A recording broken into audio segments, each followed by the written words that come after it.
You've been seeking 5 ancient Akteshi Empire weapons within the Tomb of the Dragon Rider. You've been navigating through dangerous magic and traps accompanied by Thule and Ida to unlock 4 tomb wings. While exploring an ancient fire giant's forge, you unearthed the secrets of adamantine and pyosteel crafting. Learned about brutal punishments for fire giant slaves and the creation of war machines. You discovered the process of transforming the deceased into metallic guardians. You uncovered a summoning circle for fire elementals and mechanisms to manipulate the pipes around the machine. The forge, Grunka, connected to the elemental plane of fire, replaced an elemental in the process of activating the machine. Your exploration revealed metals like mithril, darksteel, electrum, and silver in the machine, and the Jar initiated a draining ritual with Grunka's fire magic. Forging process for adamantine was completed, awakening a colossal metallic guardian wielding one of these sought-after weapons, the battle axe known as the Crimson Tyrant. In your battle with the construct, Angus's heat metal spell combined with the forge's power and its mighty hammer led to its defeat. After obtaining the Crimson Tyrant axe, you decided to take a keepsake from the machine. Angus removed one of the massive ley stones that channeled intense elemental fire heat into the forge. Dejar discovered that the runic circle she activated as part of the machine inscribed upon her newly acquired Akteshi staff a fire rune. In the central chamber with the massive bowl, the staff's presence seemed to open a small hole in the brazier's bottom. You also planned to establish a forward base above the 300-foot deep pit leading to this chamber. Returning outside, you retrieved Angus's tower, reconvened with Waldmir, and with Ida's help, you guided the researchers deeper into the tomb, setting up a somewhat safe method to navigate the pit. And after resting to recover, heal, and prepare, Angus used a legend lore spell to learn more about the Crimson Tyrant, confirming that the construct you fought was indeed the Grand Archduke of the Flame-Forged clan, at the height of the Akteshi Empire's final conquests, Archduke Hulder Altgrim.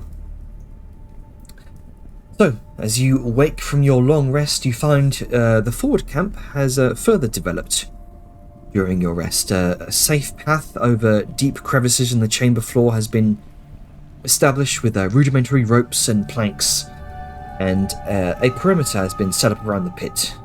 The chamber echoes with researchers' chatter, torches illuminate distant corners, and various activities like chiseling and brushing away ancient old dust continues.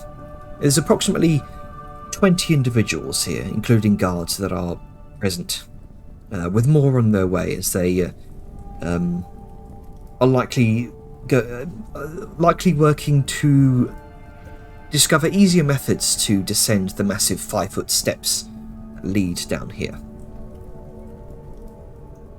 So, as I bring you back into the game, what would you like to do with Strike and company?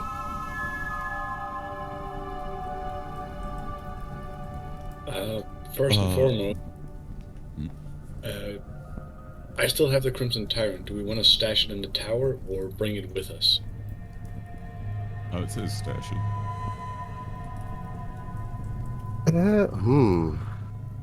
Depending on the elements, Use it? could give it to Lifka. If it requires it No, to, I'm good. Ah, shit. Never mind. I'm good. I got the ring. I'm happy with that. Oh yeah. Fair Okay. enough. We are stashing it until further notice then. Makes sense. I didn't find anything there except... Oh, yeah, I need to get that motherfucker's head off Liska. I can have this part of the conversation. Didn't find anything there, but I've got that little horde in I'm scooting with it pretty happily. So, Dude. Okay. What time is it relatively? Is it during like breakfast time? 'Cause we do Currently the you're rest. you've just completed your long rest. You are now kind of eating your meals, preparing for your next expedition. Okay.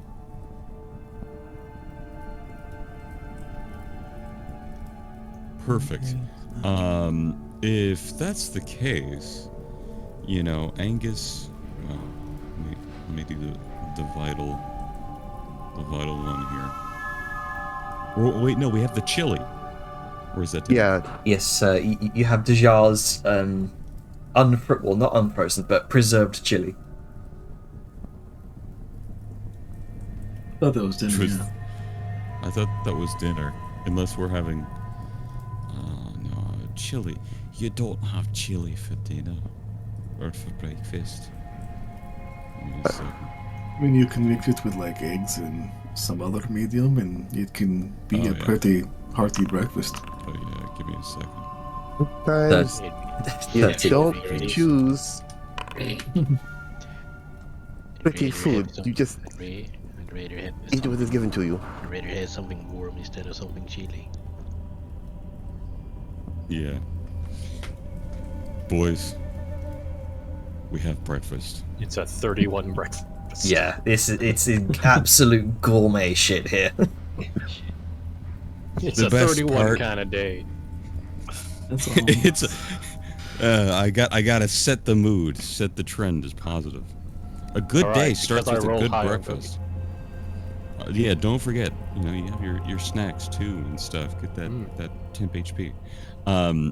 So he'll be cooking up, and he has a bit extra breakfast today. He's very, very happy. Big chunks of lamb and mutton that have been all cooked together, thrown in with white gravy sauce. He has biscuits, a variety of different types of eggs, some little local dinosaur small type eggs he picked up, and the more classic chicken ones you can assume. He's got that all together. There's little bits of fruit slices, assorted nuts, salted and unsalted, bits of cheeses to go along with it.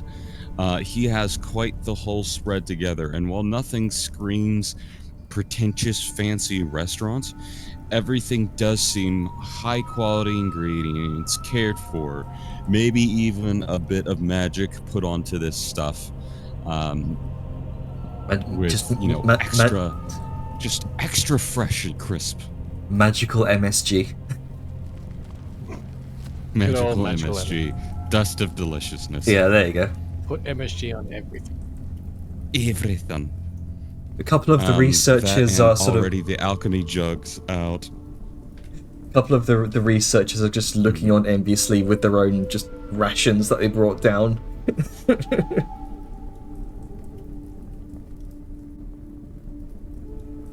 But yeah, Lads.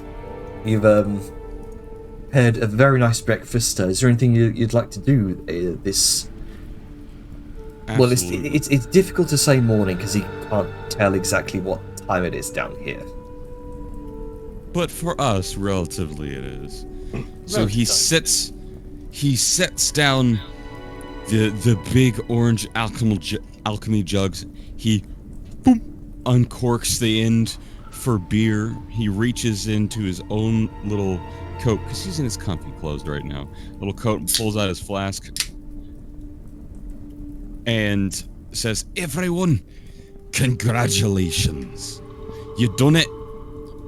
We already cleared the first quarter of it. We did well. We managed not to die, and we got some valuable information along the way." As he turns and winks at Philip. That we did. But I have a bit of a concern. I'll have to be honest with you, lads. I had to use a bit of magic and a bit of potions when things got dicey back there. And if it weren't for it, I wouldn't be here this morning. I'd still be back in that room or wherever you managed to drag my body. I know things change in the heat of battle, especially when you have all these brass lads and these fire-breathing dregs just kind of into existence. It makes it very dynamic, but I feel that in the beginning, even with all the lads, we were doing so well, and at some point there was this shift of focus, not to work as a team and not to cover each other and where we were excelling, but everybody just wanted to move the lad onto the plate. And I get it, but I had been taunting him and he was following me. He was gonna walk right on it. Oh, is that what you were doing? then- Because I couldn't understand the word you were saying. Oh yeah, I was It just speaking sounded like giant you to were. him. It sounded like you were getting attacked by people and you ran away and you were yelling stuff. And he seemed to go and I don't know, it seemed like we were working as a team as we were all together trying to get him onto the thing. Are you what do you mean we weren't working as a team? Right. He'd been really focused on me. I could square up with him fine, and I could deal with the little bits of fire stuff he was doing. But then it sort of felt like everyone was trying to get attention, or everyone was trying to move him. And the lads that he brought out, there wasn't anyone helping me with them, and they all kind of swarmed me and quickly started to actually take me down. And while that was happening, everyone was still trying to move the lad on the plate. They stopped trying to deal with all of the little minions, and they're just trying to get him under the hammer. And that was really difficult for me to handle all of those lads, because I can't really do that in the same way you can. I don't know how to do what you do. And to be honest, you're a lot fucking bigger of a brick shithouse wall to be able to handle and reach farther, you know? I mean, just look at this. And he kind of holds out the length of his arm and compares it to the size of maybe your hand and wrist. You've got just a wee bit more reach on me. But point being, I think everybody was working great together to get him on the plate, but I think we didn't need to, because he was following me onto it anyway. When all the lads came up, I almost died. It's just, Well, you know, I mean, two things I would like to say. One, when you say he was focused on you, I do not think that is the case, because he was moving around and turning his attention to multiple people. But two, I guess this is 1.5. But also, whenever you say that he was focused on you, we did not know, it seemed like it was just the effort, and you're saying that he was focusing on you was just part of the effort to get him onto the thing, because it seemed at some point in time he was going to start swinging, and I think the faster we could get him on the thing was better. But I mean, the time between when the people showed up and when they swarmed you was I don't know, 6 seconds. It's very hard to react to a bunch of people suddenly appearing, and at some point in time we had wiped all of them from the field, and it's we took care of them. And also I remember Sao Yun teleporting you away. So, but I do understand that you felt that your life was in very much danger, and I do at some point in time want to reassure you that we would not have left your body, because you would still be alive after you died, because Sao Yun can resurrect you. Dying is scary, I will give you that. I have not personally had it happen to me, but I do not think you would have been left if you had died And where you were. if I can was chime in on more for the something, waiting. Aye, go ahead. And I'm not trying to downplay what we were doing, you're right. You know, No, we no, did great, but I do kind of see a little bit of where Angus is coming from. I think our problem in that skirmish was more of communication. Like Liska said, we had no means of knowing that you were getting its attention. We didn't understand what you were saying, but in the same breath, the second those lads showed up, I made an effort to try and pull them off you because I figured I knew where you were going. and you they were in the right path with of me it. in the thick of it. Thank you. But, You were but focusing we on could have maybe them, been a bit appreciate- more clear about our positions and what we had next in mind. I know it's frantic. I know we can't say much in the heat of the moment, but when certain things suddenly happen and plans have to change, I suppose we could try and be a bit more communicatively involved.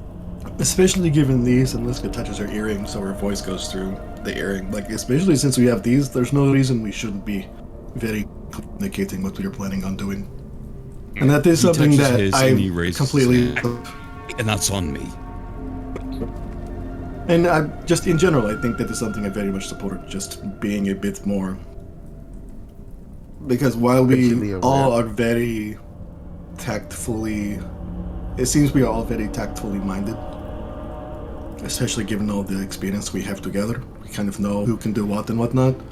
Like, while, like, I know as you so eloquently put it, I am a giant brick shit house, but you are also Damn very... right. Yeah, but you are also a very... She kind of, like, thinks for a second, and she's gonna say something, like, she thinks for a second, and then she says something in Dwarven, are a keystone. She says it in Dwarven. Essentially, like, it's... I'm gonna do some slight lore building in your world, Jenner. She says, like, Sure. you're a keystone.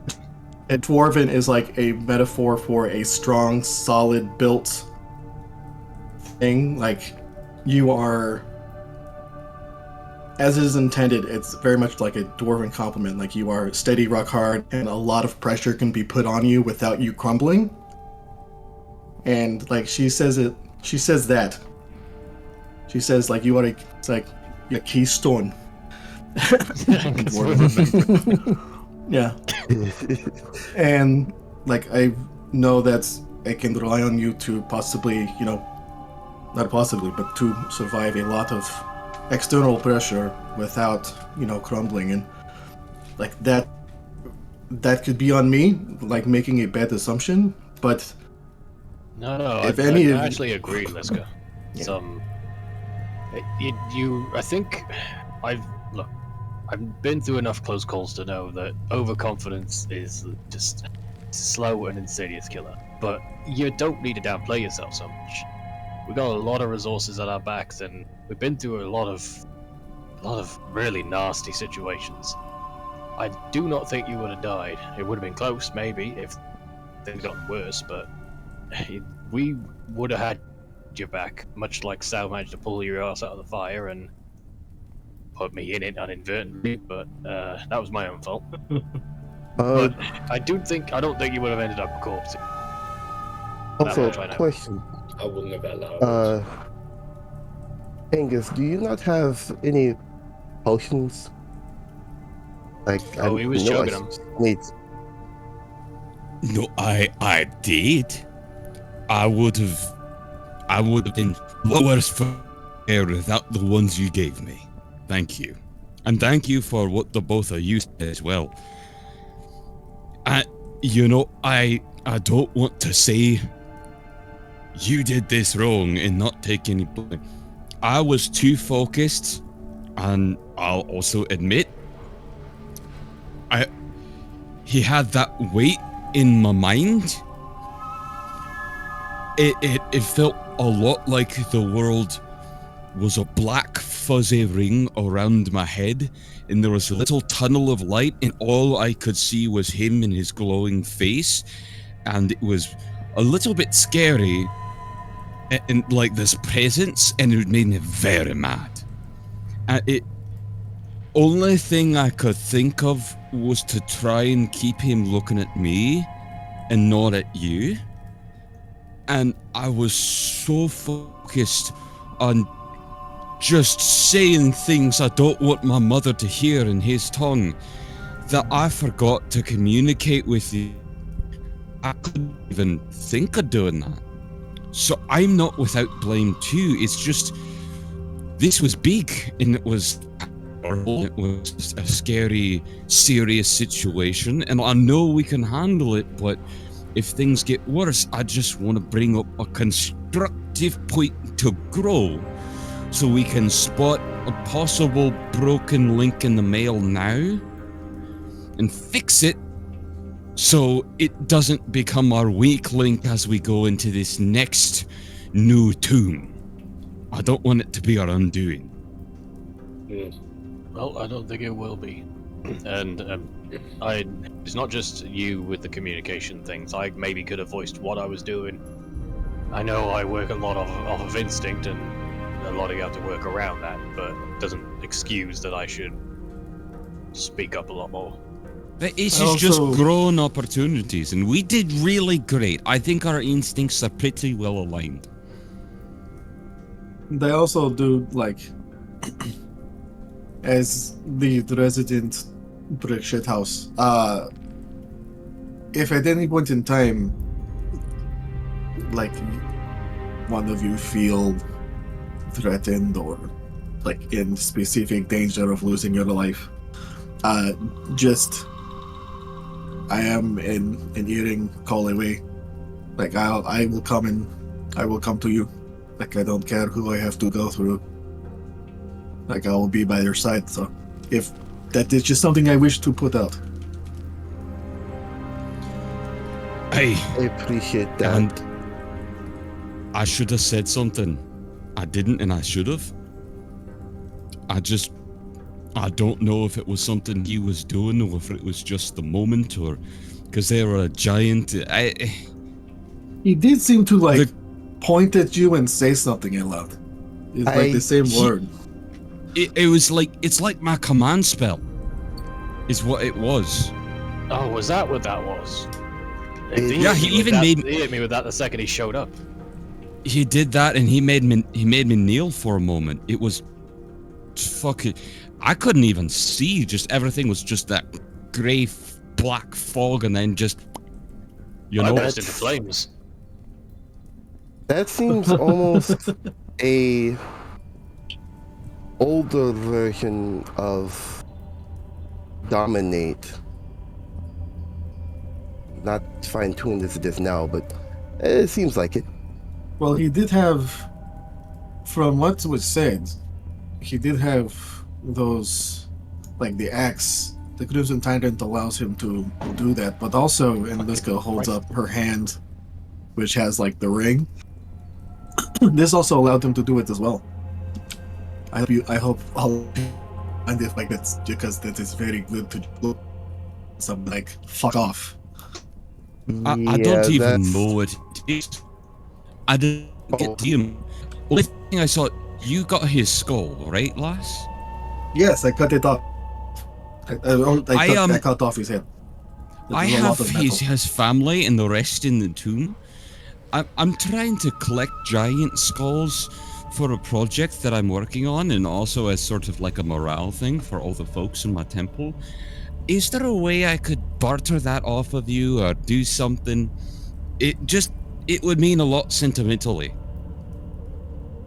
Liska is she's going to look at Angus. There's like a moment of like hesitation, almost like a little bit of like petulance, like, but I don't want to get about this skull.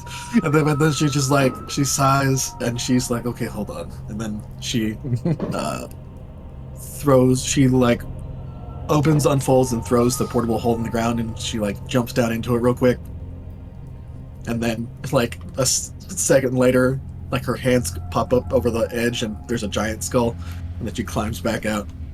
Like, Things about the size of Gronka. yeah, you are. Yeah, it's like you are making my weapon. So, like, I can always get another giant skull somewhere. I like collecting skulls. Okay. Me too.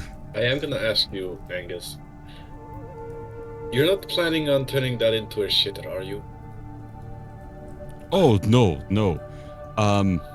Hey, I'm still working out the ideas. I've got a couple. But essentially, I'm planning on making, like, a foci point out of giant skulls to go around, well, I guess maybe, well, I'm happy to share, maybe most of that Laystone crystal to be a conduit for a more primal form of runecraft that can hopefully get around some of the limits of it, and maybe use that as what's the word? An assistance in making golems. You remember the big stone one? Hmm? I'd be essentially doing that. So, Interesting idea. And this is more for like, we are the masters now to the Dwarven lads, and since, you know, we were slaves of them and in the lake. funny how history seems to repeat itself. Oh, yes, man.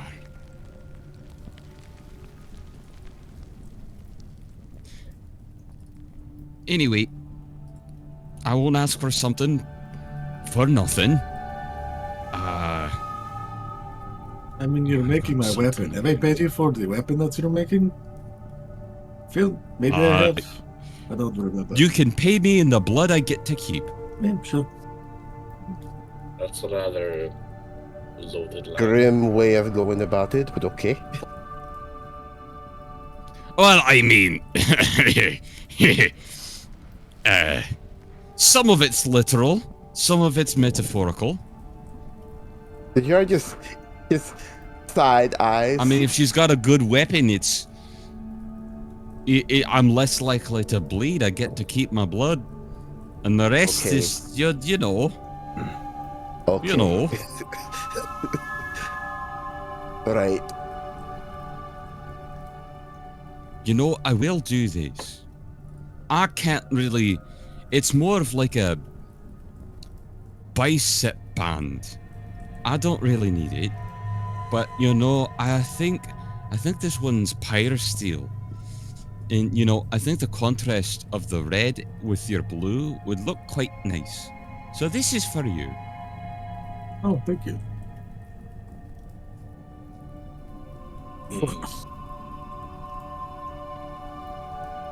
Let's go. We'll put it on her pinky. Pretty much.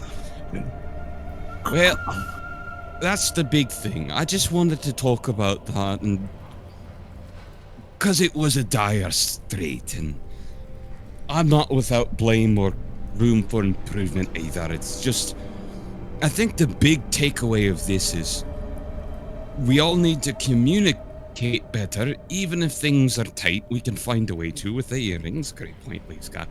And that, how shall I say? There are certain roles where we each excel. I can't do a lot of damage. I might have some spells that can, but you know, he holds up his hammer. I'm kind of slow at swinging this, you know, and he takes a swing and he resets it and brings it up in his hands, does a little shaking, does it again. I can give it a little extra wallop with some oomph of magic fire in there, you know. I'm kind of blessed to do that, thankfully. I don't know how, but it just happens. But I can't deal with lots of lads at once. I can bunker them down and I can taunt them and I can be a boulder in the road, but I can't do what Liska does to make them stay. And I can't do what Vellum does to be a Slice and whirling damned dervish. I mean, you did that. You like turned into a miniature sun in the battle, and like it looked like you blinded him for a little bit. Like that's still something. impressive. Like, man, you have very impressive magic, Angus. Yeah, I'm noticing a trend. You keep sort of downplaying yourself. You Well, also you might not be physically as imposing. You are a very capable cleric. Ida also kind of pipes up. Well, you also softened that metal enough to have that hammer deal some damage. Had you not done that, then yeah. Yeah, we would have to fuck about with other valves and shit. Those Angus. do not benefit anybody. Angus, I'm a clerk of Gundren and Dune. I can soften any metal. Angus. But thank you. I- Yes, Dijon. Never discourage anyone, especially those that take it very slow, even if it's just yourself. Thank you. I won't. I guess maybe I'm being a little rough on myself, but I just see that there's things you all are so excellent at that I can't do, and sort of think, well, maybe you can do the things I can't, and I'll do the things you can't, and we can become stronger as a group for it. That's what makes us such a good party. Also, if you Deal. talk in giant again, I'll just translate for everyone else. Wait, you could understand that? Yes, I could. I could talk Don't giant. tell them what I said. Yeah, I just It's like, what if we? It doesn't have to tell It us, looks- but what if we tell your mother? Like, is that? Can we do that? No! Did I just Let her look- soul rest in Angus- peace, please. It just gives a smile. If I don't get any seconds, I probably might just. Huh? What was that? Huh? Forgot. Interesting. Thank you. Right. Anyway, thank you for listening to my concerns and yada yada yada. Alright, mushy gushy aside. Anyone else have anything to address? Or shall we be on our merry way? Oh, all right. We're all prepared as we're gonna be. Before that, Velum, what is Valima? Because I'm gonna give her one of my old spell books to learn from. Oh, that'd be good. Okay, I think she's hanging about in the tower. I imagine she'd be just out there having some meals with you because she's okay. just been having just Breakfast. yeah, frozen stuff from the There we go. from the The kid gets some From extra Jilla. meat. yeah, there you Well, go. he just sort of leans back a little bit to almost like reveal Vladimir to her. Like, oh, Just sure, yeah. right behind Vellum. Yeah, because Suddenly clinging to New Dad. Literally a clear shot. Oh, Hey, sure, yeah. she's been away from you for almost a whole day. Mm. That hasn't happened since we found her. Well, Yeah. Went into the Oh, ocean. yeah. That was like a good part of the day. Oh, not like a whole day. that was Yeah, half but a I day, mean, but like- still. I You think know, there was the- the time at the wall where she Oh got yeah, ported forward. when we were in the Morbog. That was like I mean- weeks. But she was constantly surrounded by other guardians and stuff, right? This is the first time she's been alone Oh right, on her own. since she was in the Grove. Right. stuff. Valima, come here. I'm going to give you. Uh-huh. And she just goes through her bag of holding. A very old spell book. Probably has 2 or 3 spells for you. Did you and find this before that, in the tomb? No, this was back in the Morbog. Oh, They have something that can probably deal with silence and something to help you sneak away. But I have something for you. Close your eyes, though. okay. And she eagerly kind of shuts her hands over her face. And swiftly she takes out of her bag of holding a azimuth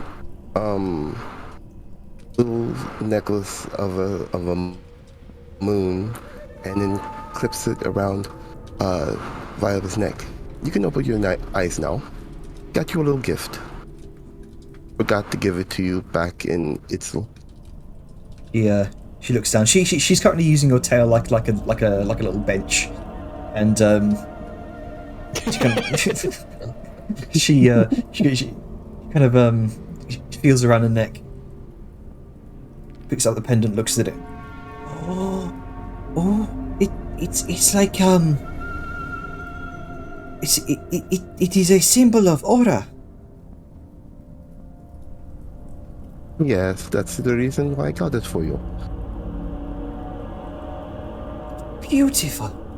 And she kind of holds it up to the firelight. It's I assume you've made like a campfire here. I would assume yeah. so, since he needs fire for cooking. Is what Tower out. what is this what's this made out of? It's azimuth. I As can't say it for the life of. azimuth? Yes, that word. Bismuth. Azimuth. Oh, azimuth. The words. It's spreading. Azimuth. Sure, it's not bismuth you're thinking of, because that's an actual gemstone. No, I literally have it on my sheet. It says azimuth. Small aside, did you get that hammer, that bismuth hammer? Yes, I did. It's in. it's in the. It's in storage, I think. She seems completely mesmerized by this small glistening pendant as it flickers as it reflects the light in the firelight. And big old hug around the waist. Thank you. It's beautiful. Jarvis is shocked at first receiving the hug, but then she just gives her a small hug in return, whispering in I can't remember the language Sylvan? in a while. Yeah, in Sylvan. If you practice diligently enough, I can probably teach you a spell that helped me quite a lot. Just study diligently. What spell is it? Ah, that's a surprise. Oh, Velen's gonna chime in over the earring. You'll run it past me, though, right? Of course.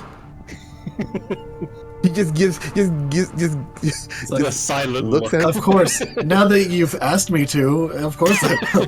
Look, the shark has a lot of blood magic, okay? I gotta check.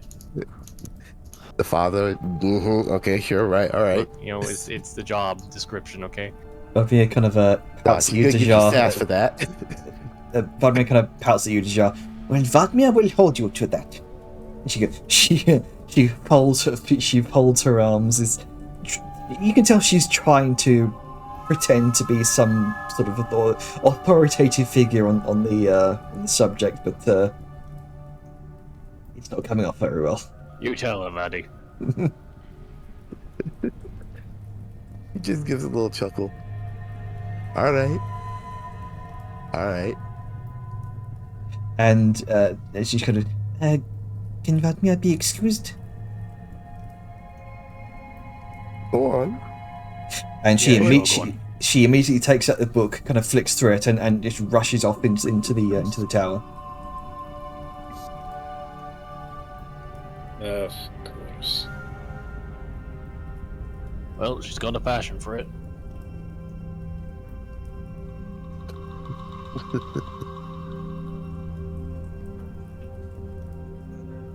Well, hopefully that'll keep her preoccupied while we're doing the next leg of this trip.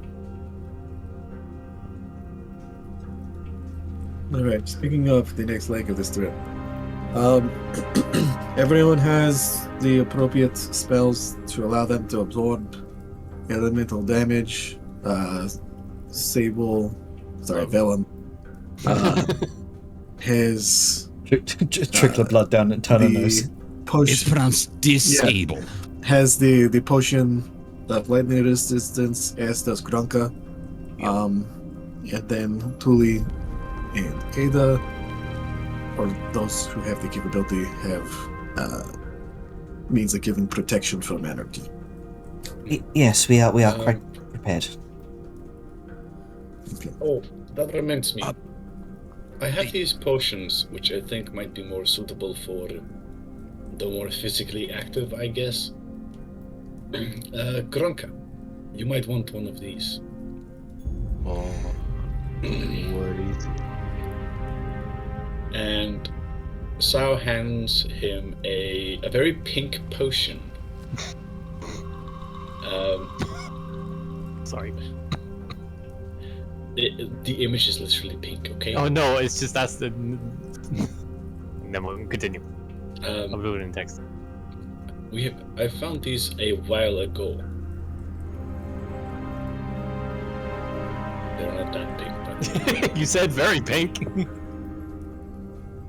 pale pink. But this should help you with whenever you do your big fiery moment.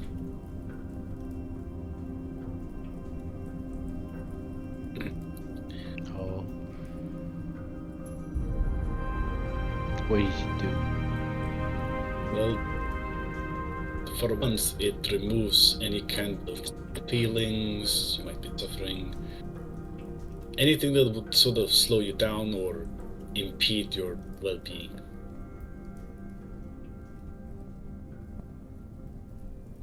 What? It's a potion of vitality. Oh. I see. Are those the same ones that Mortithax was making use of, or is that a different potion? I believe that's the exact same Oh. potion from Mortithax. Oh no. It's got it out of her stomach. That trigger me, Janner. Did you know that she was using that? I was basically he was basically being force-fed them the entirety of the time. If it doesn't, it's fine, but that's like very specific. I'll I leave think it. it I'll, might be the same. yeah, it's Same- exactly. Oh yeah, you looted from their potion. Yeah, it's I'll let you decide that. You know what? Fuck it. I don't remember the DC. I gotta check. Anyway, continue. I mean, I'm I gonna don't- I fucking think plus it's like 4 you 12. if it fucking fails. What's happening? Um, Well, Vellum goes pale. Sarah just gives a look over to him, just Vellum, Vellum, and she sort of snaps her fingers twice. What? You're here. Yeah. You're not there. You're here. Look around you. Yeah, I am. I'm fine. I'm fine. Just First and foremost, look at who is here and have a taste of the food. Hello. You are not there. I'm here. yeah, I'm not. And he'll sort of just like, still a little bit pale. We'll just go back to eating.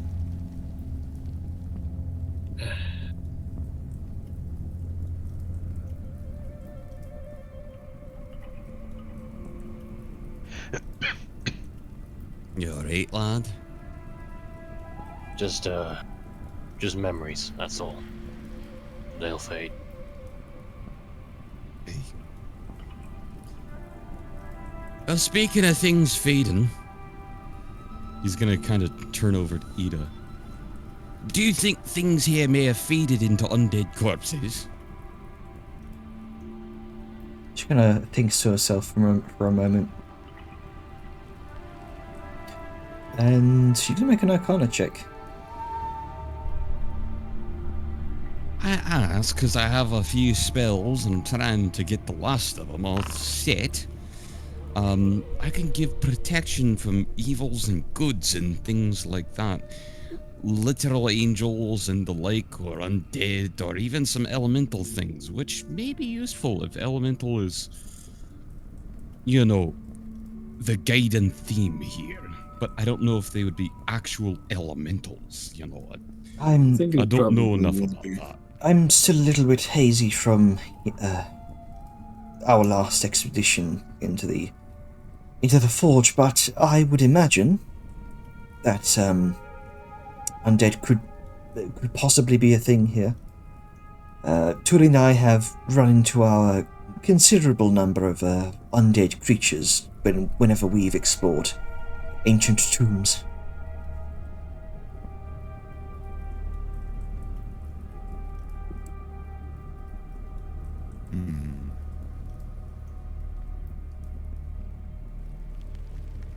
Undead.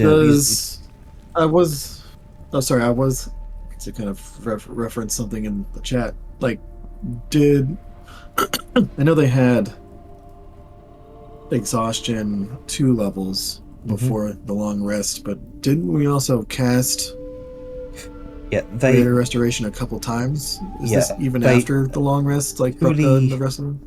Tully cast Greater Restoration on, I think it was Vellum, and Tully cast Greater Restoration on Grunker, giving him just 1 level now. He had 2 as well. Yeah, I know you did it on Vellum because we had a whole conversation about how it wasn't going away. Yep. Okay, so she's still got 1 left. Yeah, that's what my question is, because if she did cast it on Grunka, because didn't you only have 2 levels, then would the long rest have removed it?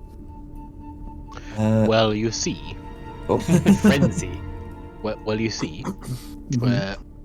Originally, I had 2. I was gonna have 2, because of the whole training my elemental thingy. But because of the save, I only got 1. Right? Or was it 2 I got? Was it gonna get 3? You were going to have. You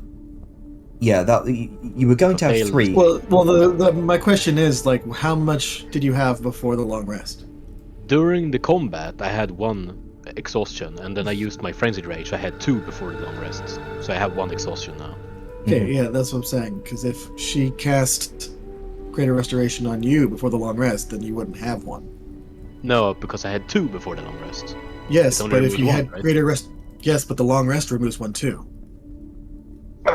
Yeah, so you would have had 2 total if Tully put the spell on you. Did she cast the spell like now? Because did she cast the spell on me before we went to combat? Before long rest. Yeah, before the long rest, she did Greater Restoration. After the combat, before the long rest, how many did you have? 2. Okay, and she cast Greater Restoration, so that would put it to 1, and then the long rest would remove the last one. All right. You have none. Yeah, that's what I was getting at. Yeah, I missed it. I missed it. She cast it on me again. I just know she cast it on me before the fight. I know that. Either way, it's resolved and Edith's still with disadvantage. Yeah. She's still a heated lady. The wording there. He's funny. So, what are you all doing? Think we're all prepped. Yep, I'm gonna Did a go lot on of down. bookkeeping last session. All right. Did you let's say go there would also- be those things? Sure. But everyone was talking at once. Alright. I'm trying to get a little bit of clarity because basically trying to figure out, hey, do you think I should have like the evil and good spells, like dispel evil and good? She mentioned that it would surprise her that there'd be undead down here. She and Tully have encountered their fair share of undead while exploring old ancient tombs. And she Tale of vengeful spirit. she says to you, Angus, I'm no expert on undead myself. I would imagine you being a more caster of the divine would have your fair share of experience in that.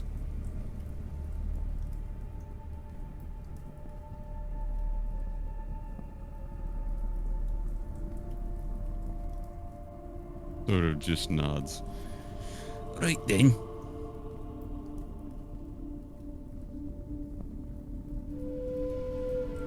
We're going into the old blue one, right?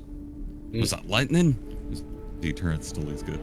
I think that one we figured out was to the north.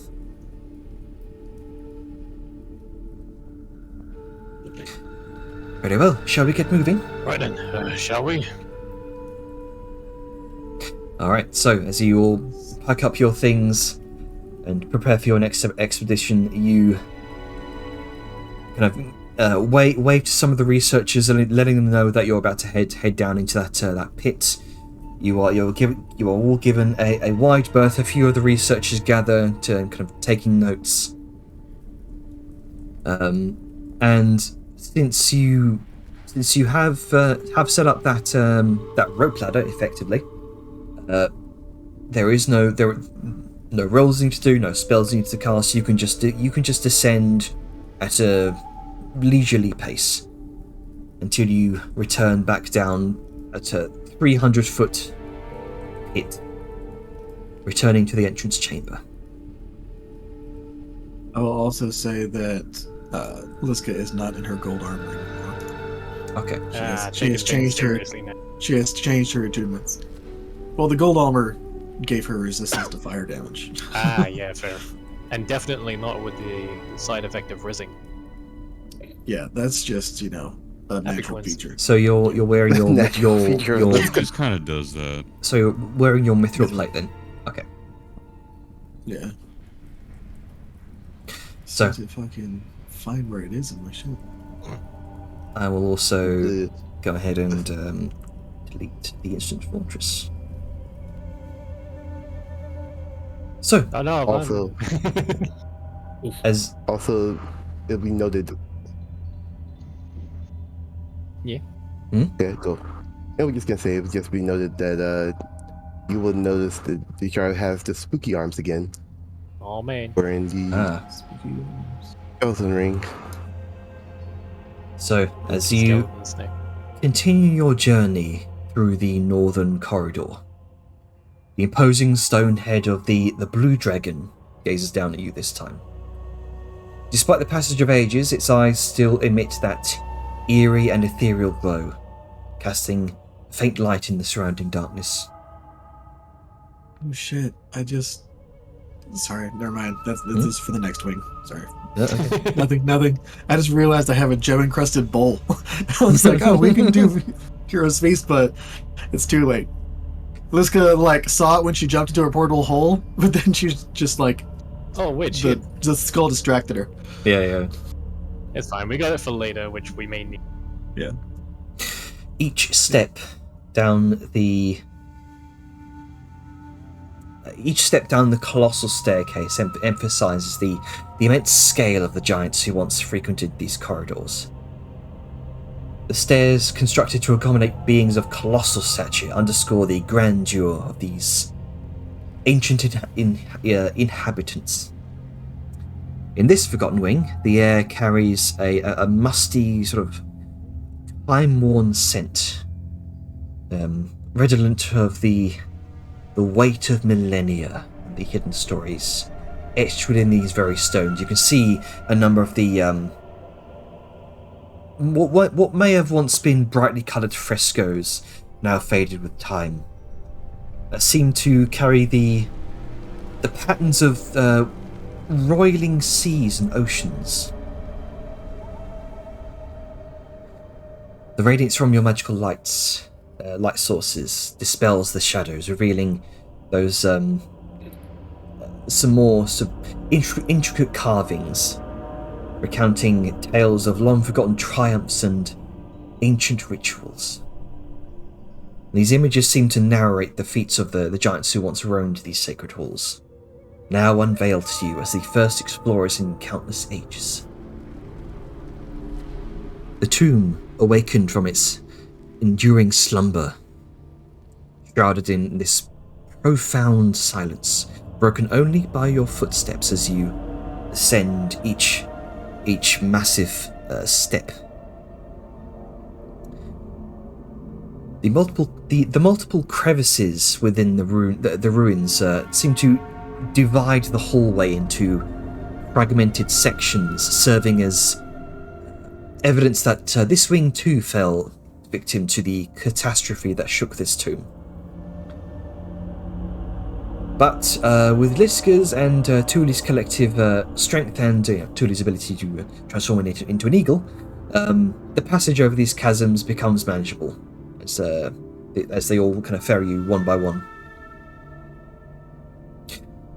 However, As you advance, a deep crevasse appears, narrowing the path into a precarious and slender strip that presses you against the remaining right-hand wall. Adorned with images of roiling oceans and colossal longboats triumphing over towering waves. This surviving wall pays homage to ancient achievements. The floor narrows here to a mere 4 to 5 foot wide mosaic in some areas, while in others it vanishes entirely, leaving gaps stretching about 10 to 15 feet in places. What's the marching order here? Same as it ever was. Except with the difference being Ida and Thule are way back. It's the same as it ever was. I had the song just played in my head just now. Thanks. You're welcome. So there's the rear, Probably there's the front. somewhere in probably somewhere in the second. Yeah, you're the eyes, so you're there. I think Gronka was near the front, question mark? Because of his trap senses. Yeah, His You are- Yeah. You're only going to be able to march Trappings. single file here. Alrighty. I'm also kind of curious in regards to. Let me get off Bronco so I can move.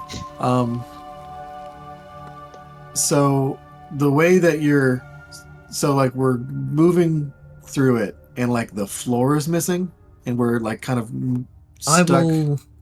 between a very small gap and a wall, I'll or like a draw a little image here. surface in a wall. Sure. Okay, so here's Single the file, I think it's like wall. Gronka, Sao, Liska.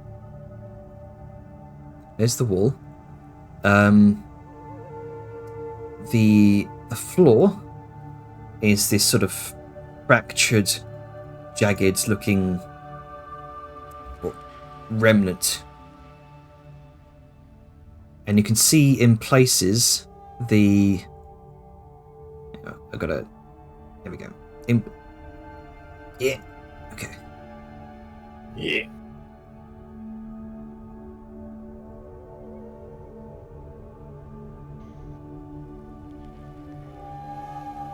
Hell yeah, my javelin has its charge back. In places it's sort of... Are we really doing the fucking mountain cliff walk?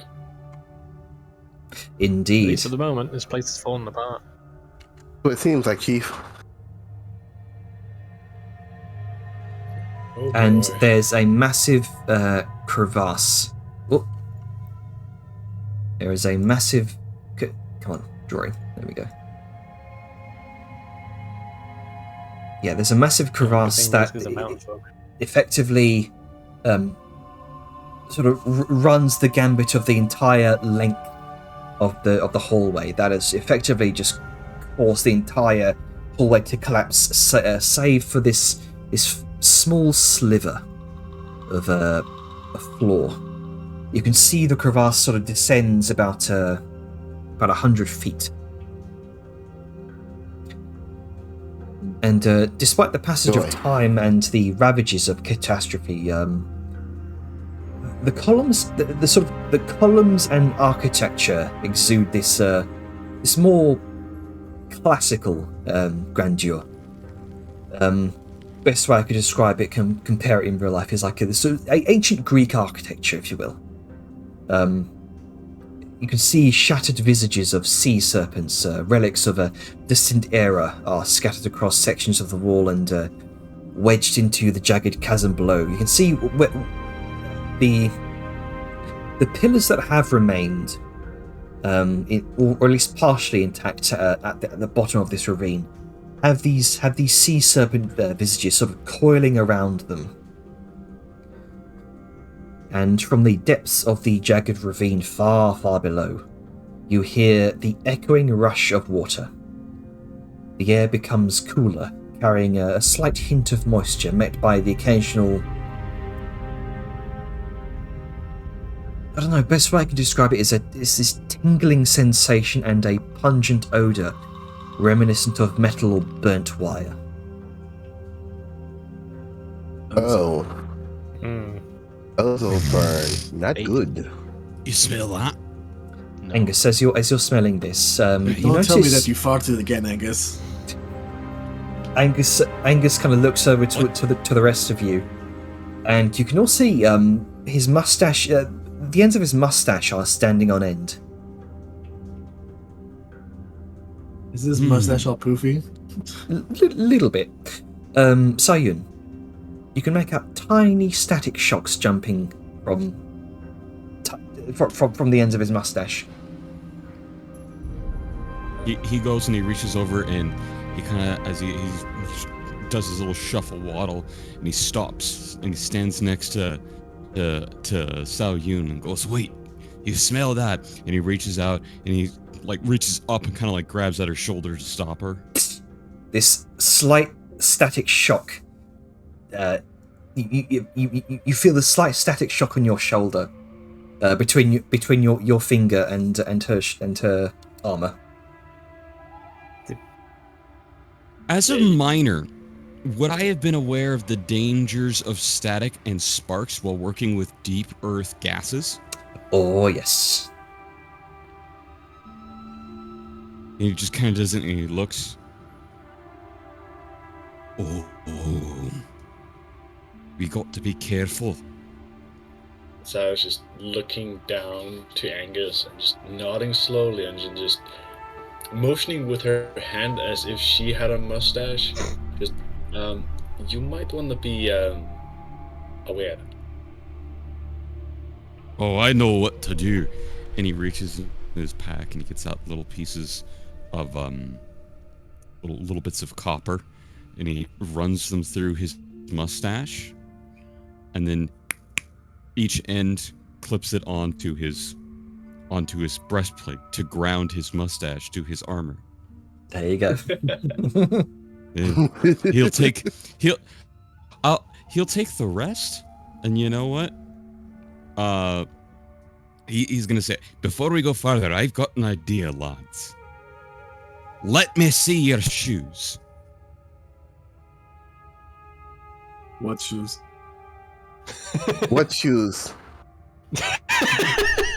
What shoes?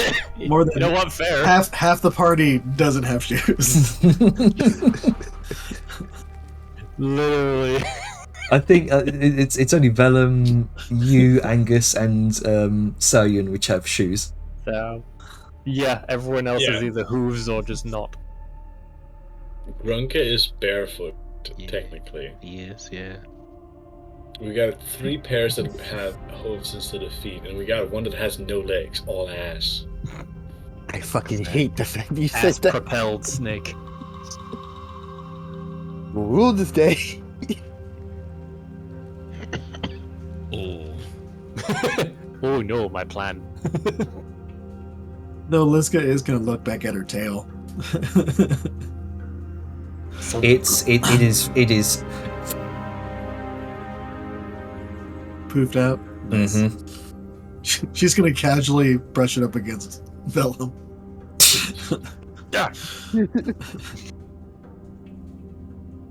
Fuck, Like, let's oh go. look, look, it goes, the fur goes down and then it goes back up, and she keeps tapping Vellum, and the fur goes. It just keeps getting all It just like keep- electroshocked. Like, come on, quit! It's shocking me. Yeah, Sorry, it's the just very moment. interesting. So all this moment, Tajara is just looking at her transmuter zone and changing the resistance from being proficient in vitality to resistant to lightning. Yeah, no, we're not dealing with that. Smart. Not dealing with that.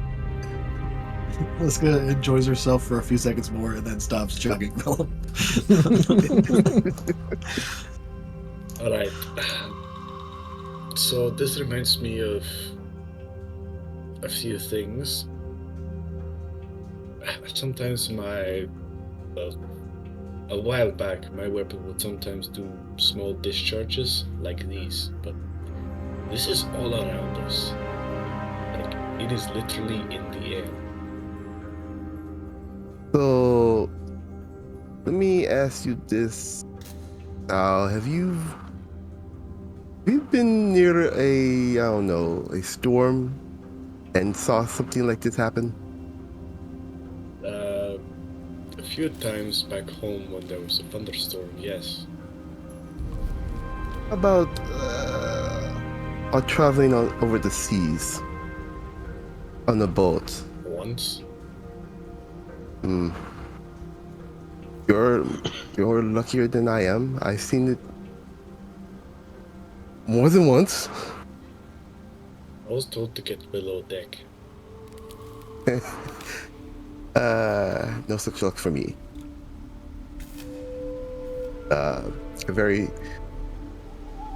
He's very hesitant to say it. Shocking experience. Boo. But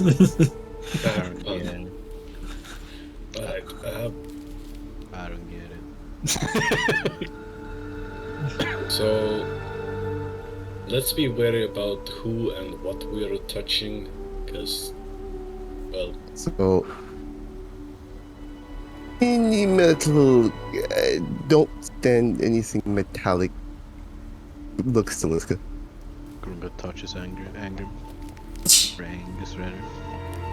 Yeah, that'll be the first thing to get take damage. If I recall correctly.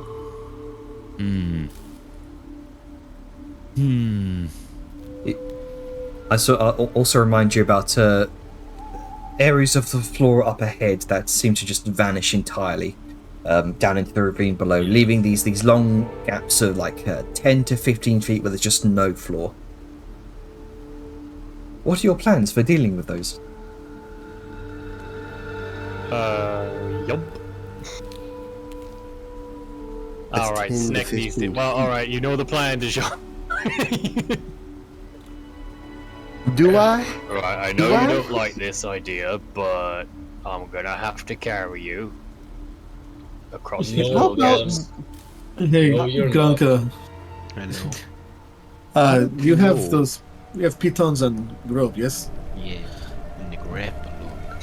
Yeah. So like, let's just attach a piton to one point on one side. Kind of see if we can jump to the other side, then attach a piton there, and we can. Maybe Not we the should plan. get Angus to take a look at the stone first. The last thing we want to do is lose more ground than we have. I'm just gonna point the obvious out. If we are gonna jump over this thing, I would much prefer that Liska carry the jar, because one, she has the size and strength to do it with no issue. Well, but it is also only like 5 feet wide. Wait, what? Like what? Just like tries while peeking I'm- past Liska but can't. Just staring at her ass. Is there like while, and she just kind of like, despite the fact that this, you know, she's large and this is only a 5 foot wide thing, she's a mountain folk, so she doesn't have disadvantage on terrain like this. So she's just kind of like casually looking back at Thule and just looking like, it's like, I am very comfortable in this sort of situation, but I understand if, like, I don't want to, like, I don't want to potentially knock anybody off. I almost attuned to my winged boots, and that would have been nice, but instead I chose something else. But if anyone perhaps has fly, that would be good to like again set up ropes and attachments. I did just mention that Tully was in her eagle form because yeah, hang on. But she also, like, it's very hard to put pitons and attach ropes to them while you're in eagle form. Oh, she can back. How far is the drop? 100 feet into Water. you can hear rushing water below you. Oh, so maybe not into water. And how far away? Like how wide is this gap? About 25. It kind of varies between 25 to 20 feet. Hey, if it's only like 5 foot Where is- gap, just hop it. Yeah, Jainer, I look down. Do I see like a river? You do. You see this rushing foam of turbulent water. That Which seems way to. is it going? It's you right now are headed. Oh, hang on.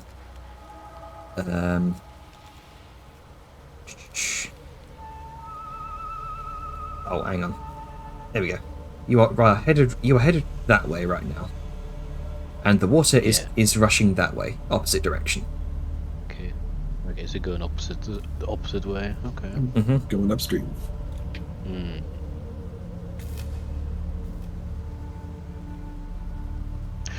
I see. I should make more so we can just make a set of stairs. Just have a foldable ladder with us. Yeah. Yeah. I mean, if we are okay with waiting an hour, I can attune to my boots, and I can just fly people across. That might be the case because I do not have fly. I thought about it, but I didn't. I mean, the reason I did not want to is you generally do not want to be a flying thing around lightning. That was my I've same got thought. a thought. Go for it. What if, and hear me out on this, we chuck something really hard on the other side with some rope tied to it, and then have one of our smaller folks go across, sort of like a grappling hook. Does anyone even have a grappling hook? Yeah. Gronka said that he had one earlier. What if you threw a grappling hook across, and if we could get a good purchase on something on the other side, the lightest of us could go across on it and then set What if up I just threw Gronka while Gronka was holding the grappling hook? That could be the grapple hook. Yeah, at that point, we don't even need the grappling hook. Do you think you could just throw him clear across the gap? I mean, that's How far was the pretty gap? far. That's about 5 lads. How far was it? I don't know, it keeps increasing by like 10 feet every time Jenner says something. It's 1,000 feet across. 10. It was 10 to 15, now it's 20 to 25. No. The span from one wall to the other. Here, that's 20 to 25. The gaps across range from 10 to 15. Okay. That makes. I hope Yeah, that I makes don't sense. fully understand. Is it like we're? I'm sorry, I don't. It's like we're walking I'm having along a hard time mountain with this cliff. Yes. Like we have a very small path that we're So walking on. is the path 20-25 feet wide, shoulder to No, shoulder? the path is 5 feet wide. Yeah. The Okay. the so- gap is about 20 to 25. All right. The Fantastic. gap, Wall the gap to the wall other is 20 wall. to 25. Yeah. The Yeah, gap that- we're trying to get across is 10 to. Yes. No, that's just backwards of what you just said, though. No, it's the way I said the gap in the wrong Yeah, sense. that's why I So corrected okay, yeah, there's two walls. We're walking down a hallway that is 20 to 25 feet wide, but there's a huge chasm within the hallway that only allows us to walk on a 5-foot path. This 5-foot path ahead of us has 10 to 15-foot gaps within that path. I see. So we throw Grunka. Yes. We've done this. when- We had this problem last time with spider gaps. We just throw Grunka And and then. So, are we gonna tight wap across this?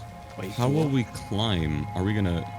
We're gonna throw Gronka, and then Gronka and Liska are gonna hold ropes while people climb across them. I don't know. You also have Pitten, so if he wants to Yeah. secure him, he could. Yeah. The other solution would be I have. we throw my immovable rod. Someone uses Mage Hand to activate it on the other side, preferably with some rope already tied to it, and I mean, we could just do the immovable rod with the rope attached to the center of the gap and then just swing across.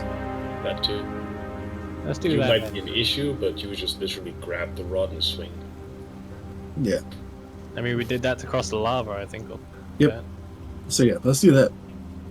Let's do that. There we go. I have That's a our wild modus idea. operandi for gaps in the future, just so we don't have this Yeah. discussion the fourth time. Yeah.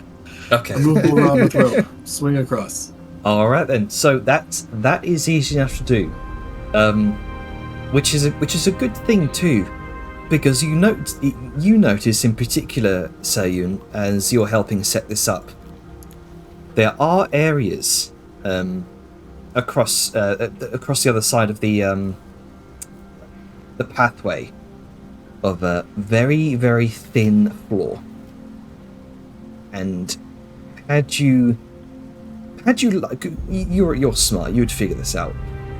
Had you tapped a few of these pitons into the floor, the gap probably would have widened, shall we say.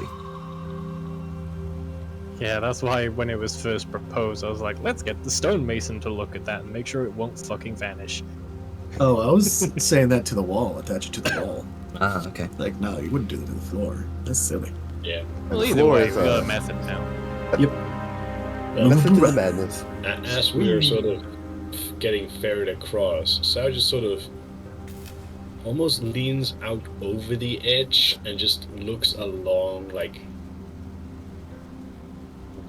the width of where we are, and she just sort of turns to Angus. So how thick would flooring normally be for strength? It varies depending upon the substructure. If you have a loose sort of soil or the like, either if it's clay or foam underneath, you would need something rather substantial. Stone upon stone, especially if buttressed, doesn't necessarily have to be incredibly powerful, at least to hold up a door for a human's weight. For Aliska, probably quite a bit more. I would say about the width of a palm should be about well.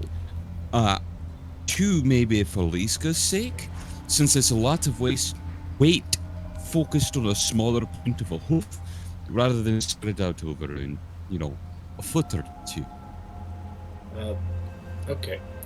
Would you be so kind as to do what I'm doing? Lean out a little and have a look. Hold on. He's gonna sorry. pull out his. He's gonna pull out his mason's tools and his, his little compass and his various measurement tools and his little strings coated with chalk and all the little preset measurements and whatever the version of Dwarven metric is. Right. And he's just gonna begin inspecting the stone for its quality. All right, just make a check with your mason's tools. Can I use my stone cunning? Sure.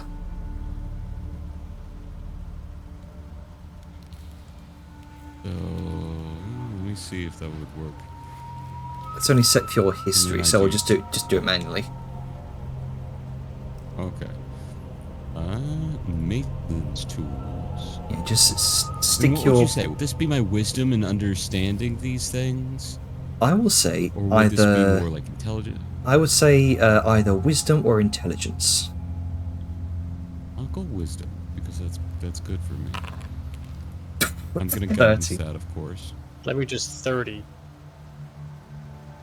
Casual 30 again. Just roll 30s for everything. Yeah, sure. 33. Yeah. Portions of this floor are not stable at all. Not even for someone like Grunker to step on.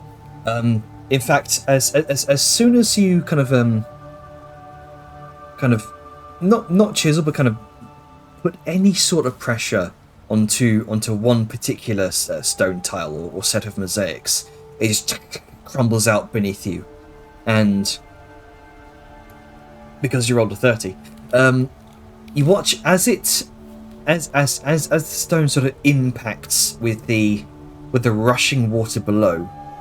Rather, as you hear those impacts, you then see this brief flash of violet light, and as electrical sparks seem to meet with the foam.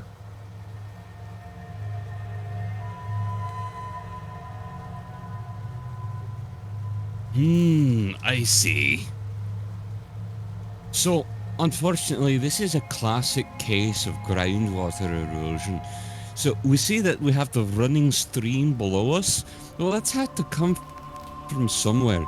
And it also goes other places. Water tends to seep, and it can even seep upward. It's a wicking effect. If you ever had a cloth or piece of paper and it dips in water, you're only there by your heels, but it goes way up to your knees, travel upward. You can do the same thing with certain types of foam as well, or soils. This sort of material like this, it's pulling it up, but also pulling it back around. It's a circulation. That's pulling the actual soil that was underneath this solid stone away and down that river. Angus, this is a little much. Can we not? Right, I'm just gonna go ahead and circle the trouble spots. Don't put pressure there. Thank you. Just Liska's like, I don't have high enough intelligence to care about this right now. Like, no more appreciation for the. I will be polite when I do not have a single hoof's worth of space to stand on. Right, let me just. In fact, tell you what. If I do have concerns, if we're leaping and jumping and landing on the other side, it could be an issue. If we got 10 minutes, I can make a folding out metal board that we can just walk upon. And I can just, like a series of doors hinges, and it just sort of accordions out. We can just take it, throw it across, it locks into place, you have a walking board, like a plank. Turn around, pick it up, put it on the next. Well, take me about 10 minutes. And waiting an hour. We can still do works. the whole rod and rope and jump thing. I'm just worried that with the sudden impact, even if something was secure, well, a good hard hit of a hammer will move metal, but a slow, consistent pressure won't. You know what I mean? do we have anything Or that that hammer. would allow us to prevent a fall? In the fall? Like, what if, let's say, right now as we're talking, the ground gave out beneath me. Like, I can reach for something else, but in all likelihood, I would just fall. I've got an idea. We have the immovable rod, right? What if that's just in the air, right? Someone's just holding it above their head. And we tie a lot of rope to it, each around our waist. And if something suddenly starts to go, you just activate the rod in the air. And sure, you'll get yanked around the groin, but it'll catch you if you fall. We might not be able to grab onto the wall or this or that, but if the rod's just there, I mean, I'd rather be hanging flat and make a plan than plummeting down below. Okay, point. She just gestures to all of her. How's that gonna work for these?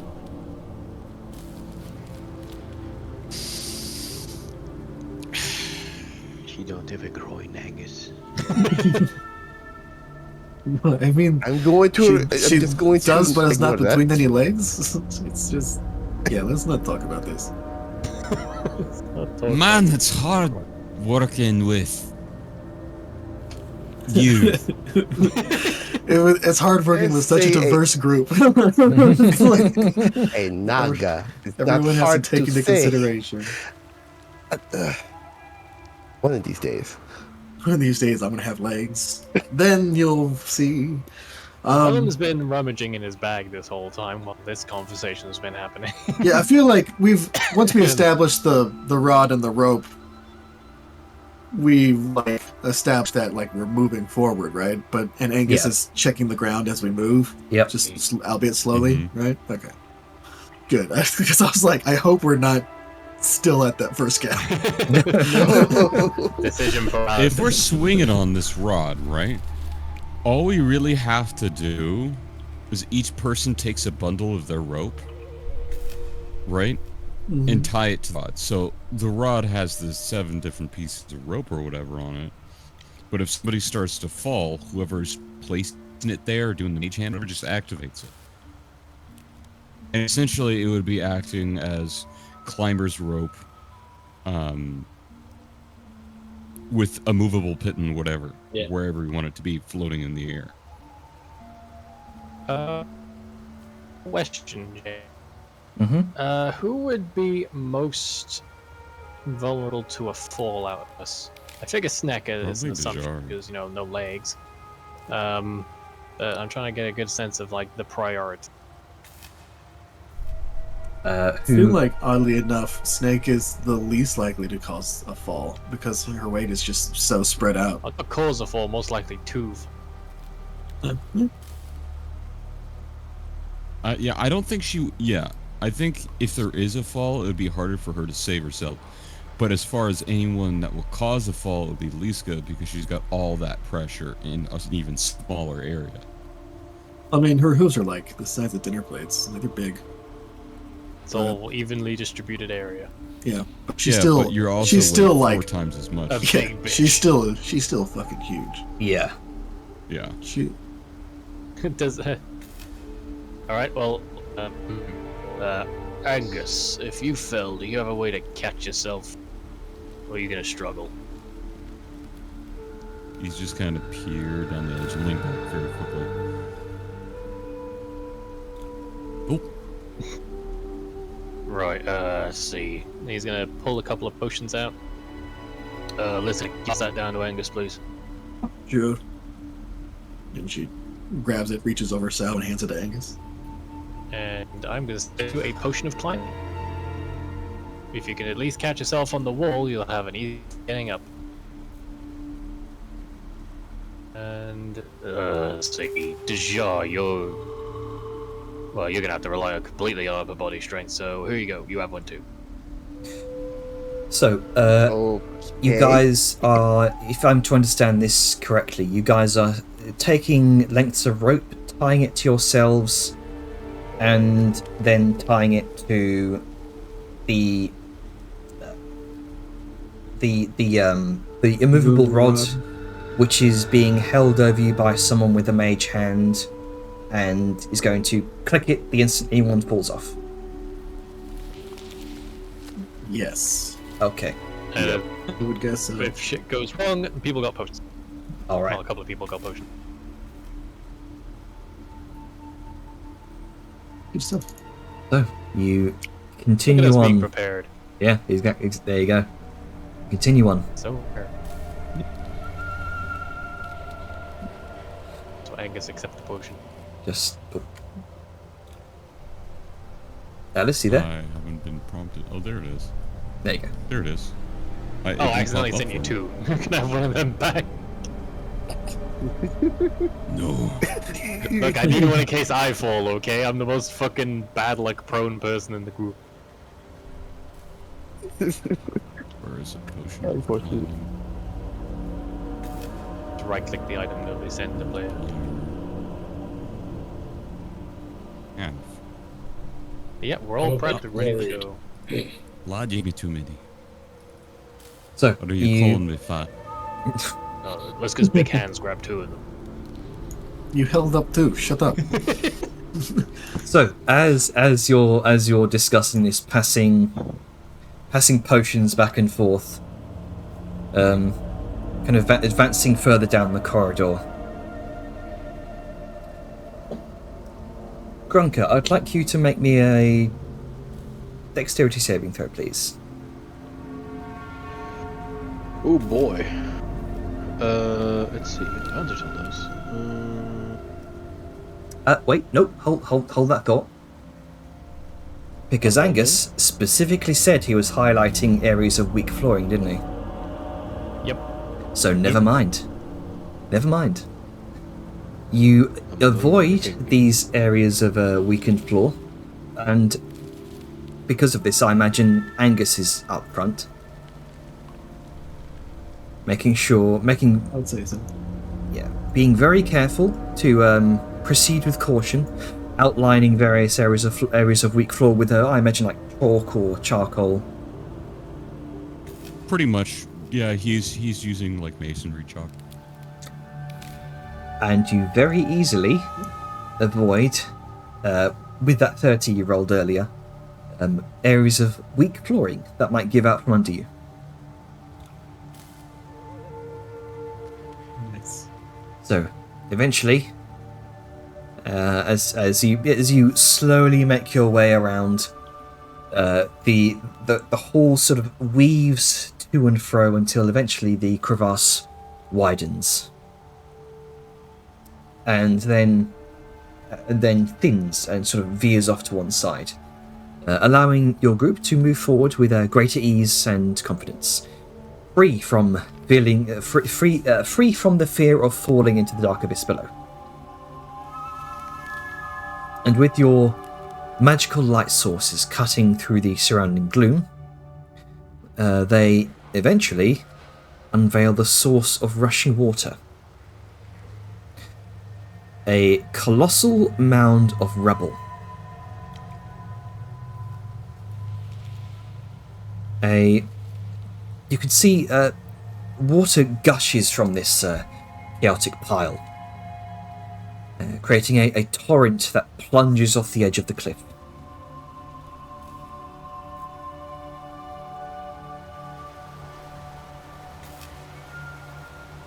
So, is the way blocked?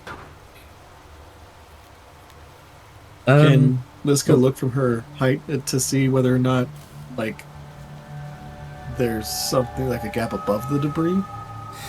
The entire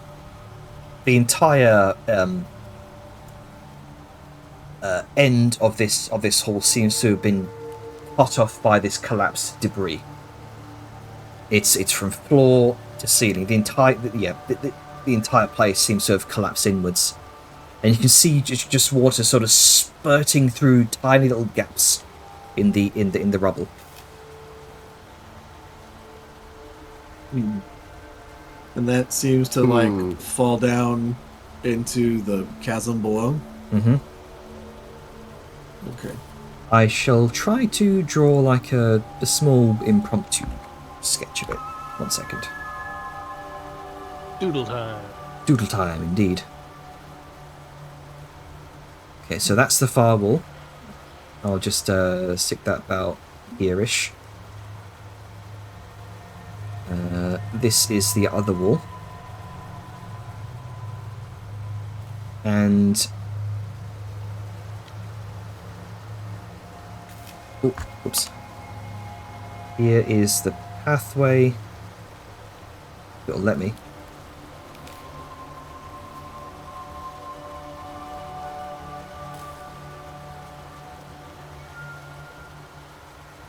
There's the pathway. This seems to be the end of this ravine, which continues to veer off in this direction.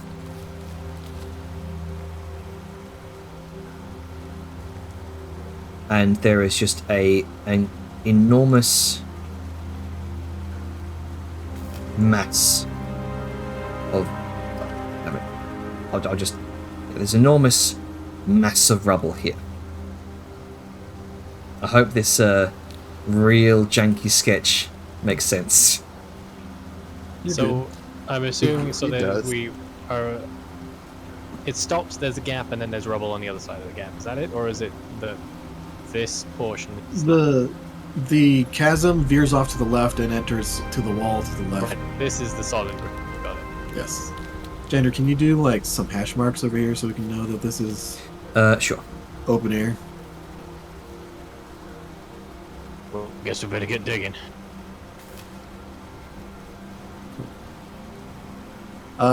Question: is the water coming from the entirety of the blockade, or is it coming from like only on this side?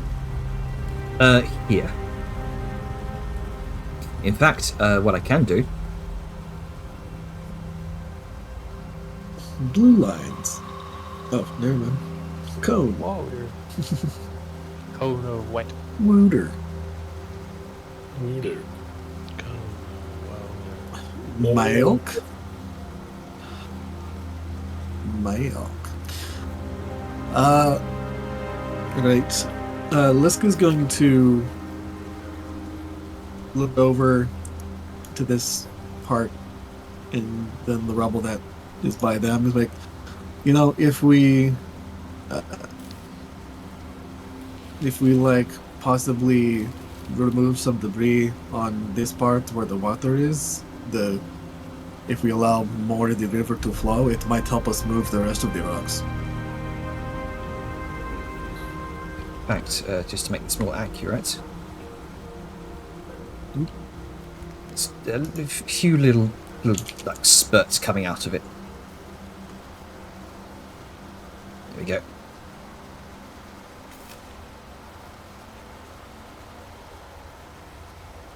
Tap back in. It looks like they're shooting out at high velocity. I mean, they kind of are. You can see them, just water gushing from them. From this gaps in the rocks. So you're saying we like bash them rocks by the water, and the water will push them out of the way easier? Yeah, I mean, given how much pressure it looks like is behind it, but is obviously very dangerous to someone who might get caught by one of these streams. It's just this is a lot of rock. How big is the biggest bit of debris, Jenner? Oh, I'd say about half your size, Ziska. And you can see small bits of gravel and bits of stone have sort of filled in most of the gaps here.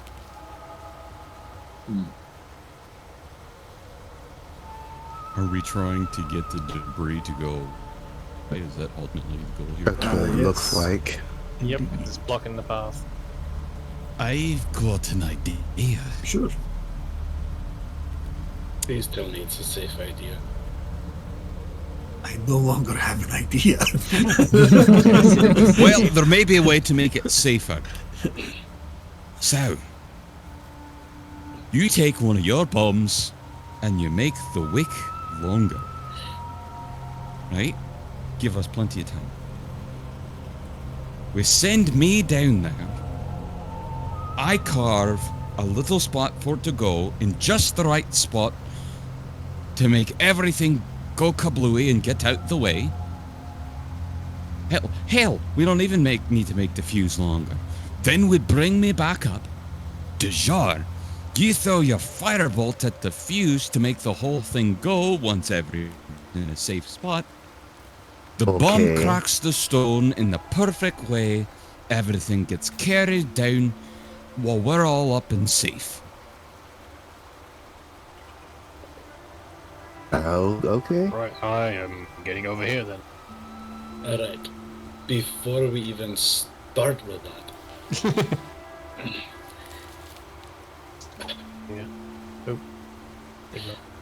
How thick is the wall we're trying to blow up? Let's have a look, sis. Currently, Actually, how big?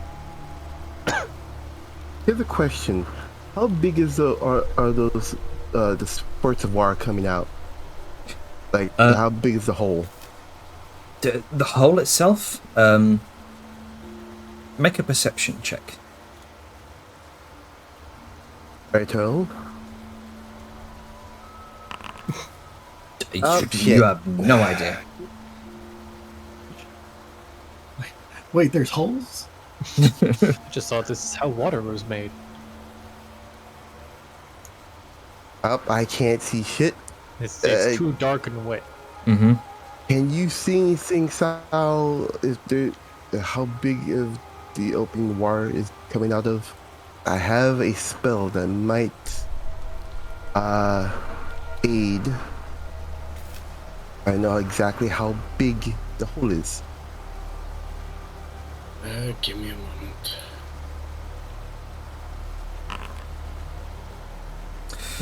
"28. Some gaps in the rubble seem to, well, at least gaps in the rubble where the water's leaking through, seem to vary between fist-sized to maybe about head-sized. Not very large at all. It's very unlikely that anyone's going to squeeze through there.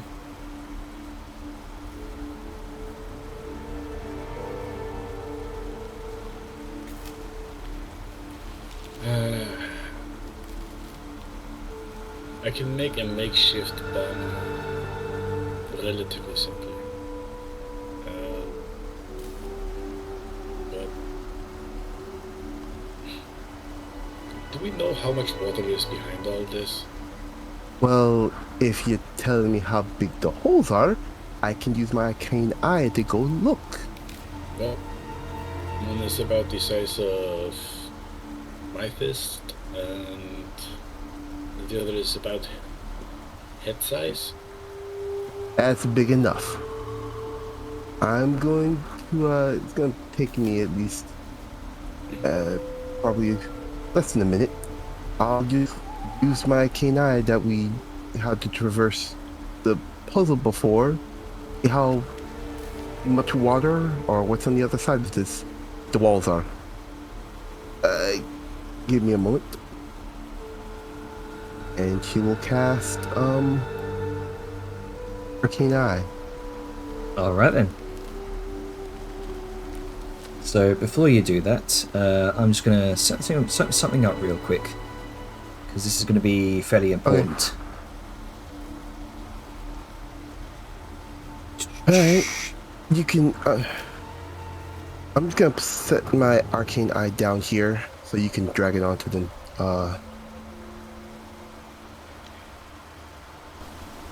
come up.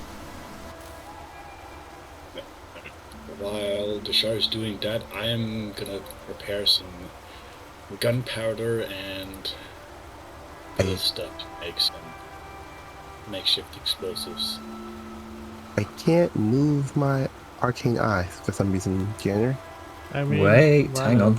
Not a map. Okay.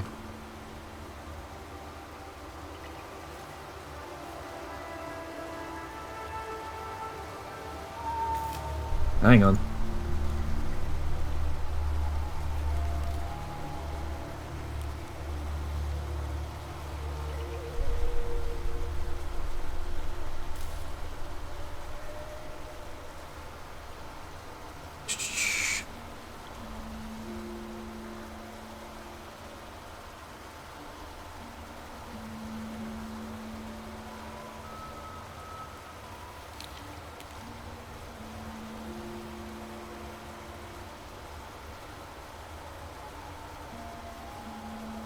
Sorry, technical difficulties here.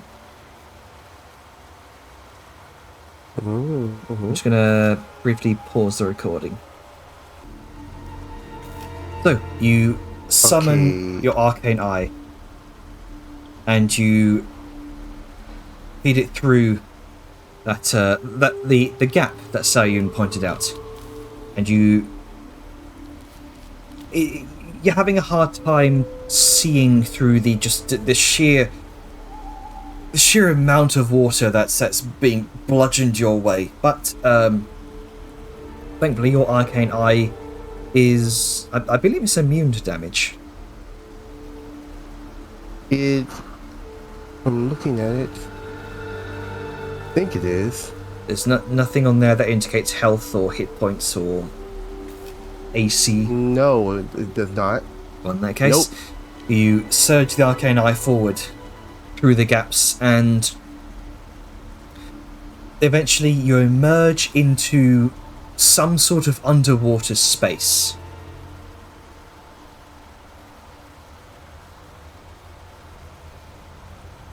Okay.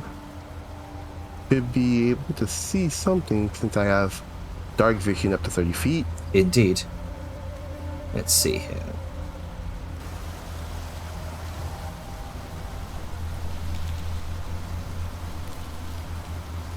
I'll just add that to your vision.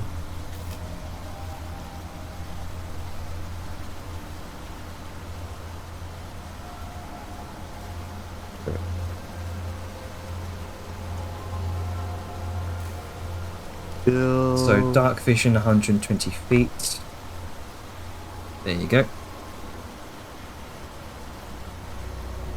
So okay, we are following that course of rushing water, you find yourself entering into some sort of partially submerged, colossal domed chamber. The awe-inspiring sight is adorned with what you can see intricate patterns and ornate designs, testament to the grandeur of the artisans who once graced these halls. The shimmering marble beneath your gaze here, beneath your arcane eye, not only carries the weight of history, but also kind of leads you in further into the chamber. For the walls, just estimating how thick they are, how long it took me to get through the rubble. A good 10 to 15 feet.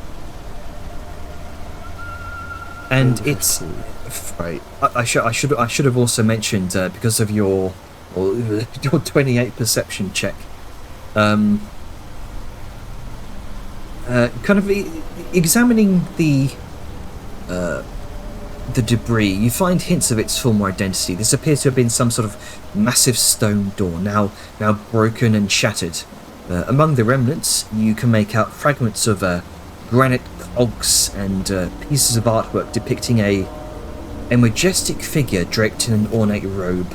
Other parts of the rubble bear the faded image of a hand clutching some sort of scepter-like object. However, the relentless flow of water has blurred and eroded many of these images, leaving them weathered and indistinct. And it's clear that the same cataclysm that shattered the rest of the tomb also caused this door and a substantial portion of the surrounding wall to collapse, essentially sealing off this particular section of the tomb. Alright, Yara getting her bearings through her arcane eye, what she has seen. Alright. My estimate, about 10 to 15 feet is the thickness of the debris. I'm going to check what else I can see beyond the debris. Just let me know before you guys do anything. Salazar turns to Angus, who is currently lighting a fuse. So, guesstimate 10-15 feet of debris. How much stone is that? Let's see, 10 to 15 feet. There. 8 of this. Because I have 6 pounds of ready-to-use black powder. So. Yeah. From my time in the mines, how much of this boom diamond? I could not hear that. From my time in the mines, how much boom dynamite do we need? Well, judging by the sheer pressure of the water from the other side, It's not a lot. it actually looks like a fair bit of pressure from the water flow. If you were to dislodge, say, even a few sections of the rubble here, it could be possible to let the pressure from the other side do the rest in clearing the way. So you wouldn't need a tremendous amount. What if you make like 1 bomb's worth, right? Like 4 of them, 4 small ones. Or get some twine, right? And we'll have that twine up with some good flammable oil, which will also help because if there's any water, it'll repel it. I'll put the 4 weak little bombs where they need to be. Connect them with the twine. Dejar will shoot it with the firebolt to light it. We'll have enough twine set so they'll all go at once, and there will suddenly be 4 weak points right where they are. Doesn't have to be a big boom, very concentrated. It'll just let the water behind it push the rest of the things away.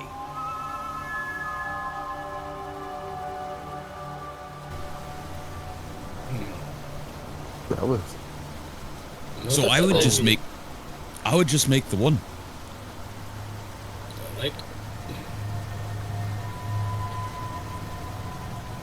I don't want the boom to be too big and affect the other areas. So a few small ones actually is a lot safer and more efficient. Oh. The tiny die. You can think of it this way. It's the thin dagger that slips between the ribs. Taps his head. Fair point. Alright.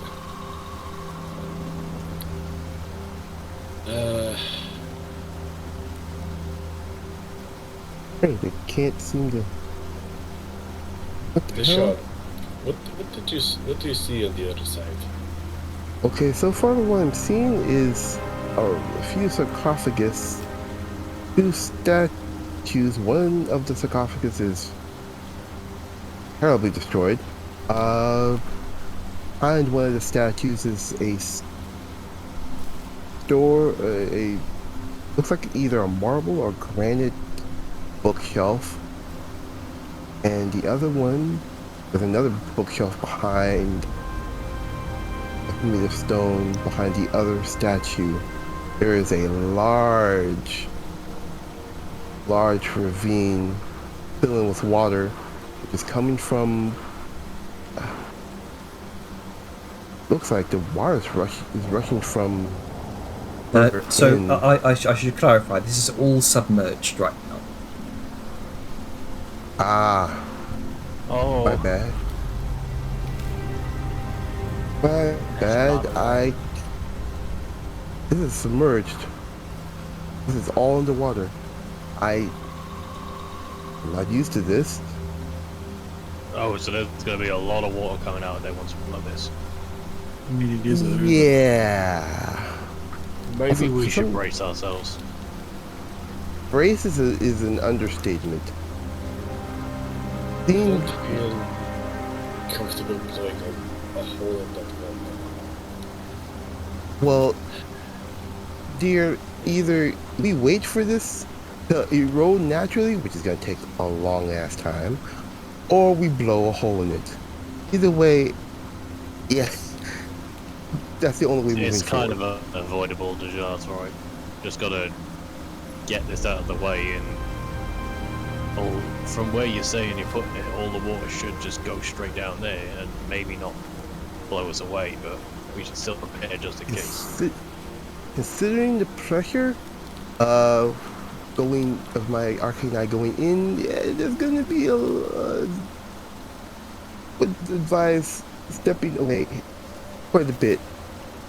Yeah, we should back up, get behind Liska, and then Liska, you can just drop your shield, and anything that comes towards us can just get diverted. Sure. We could just, Yes. like, go further back. Well, I mean, we could do that too, saying just in case. What's the stones that are there, Jenner? All like the worked stuff, or is this like the unworked stuff? This was once worked stone. It was clearly once a door that has now been just crumbled and eroded. So this was worked stone.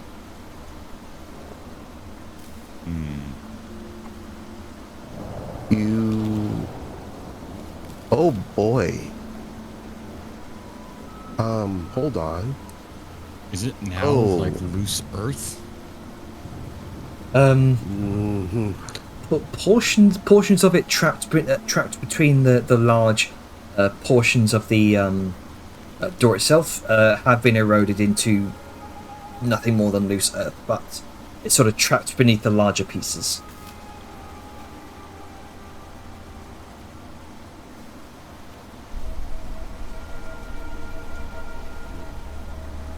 I have an idea.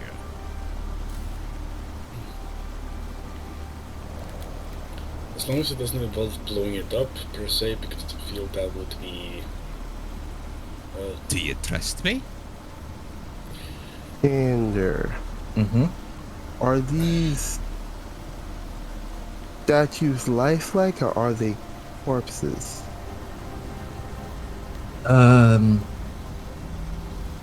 Make a perception check. Sarah just looks sort of...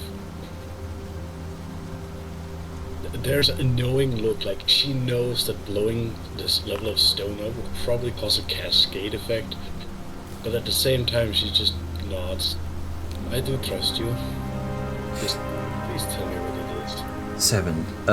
You can see that these...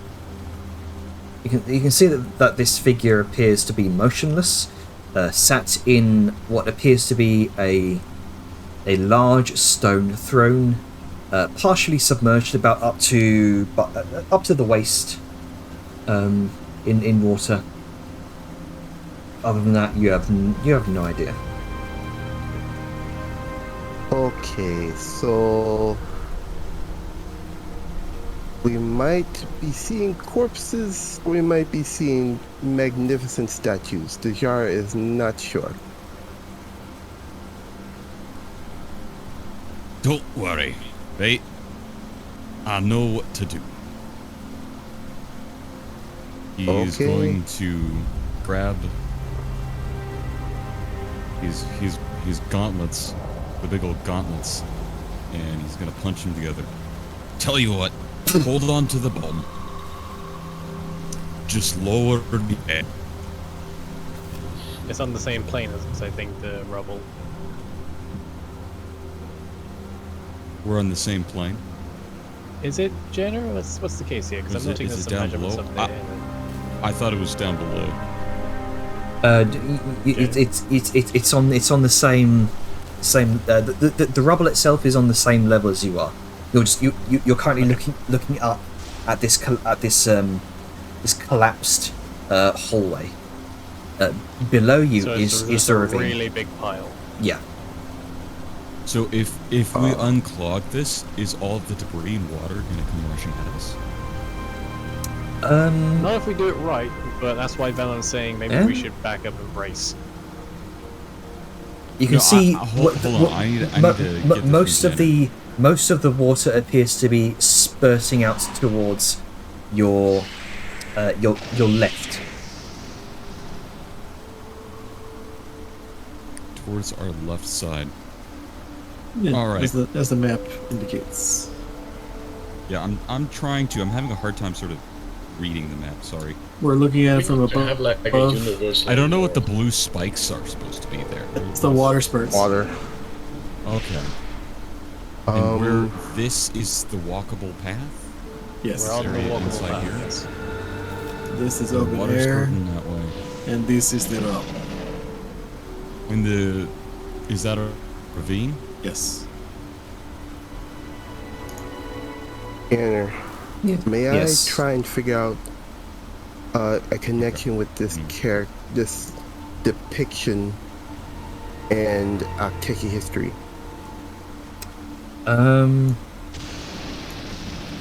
Sure, make a history check. Can you? You can see here this submerged stone slab that bears this intricate design, seemingly portraying this venerable figure of a wise robed authority figure. He wears this pointed crown atop his head, symbolizing his regal authority, and in one hand he holds a scepter, denoting his role as a symbol of power. The other hand is open, extended in an air of benevolence and guidance, encapsulating the essence of this figure as a compassionate, firm, and fair authoritative presence. But that's all you gather.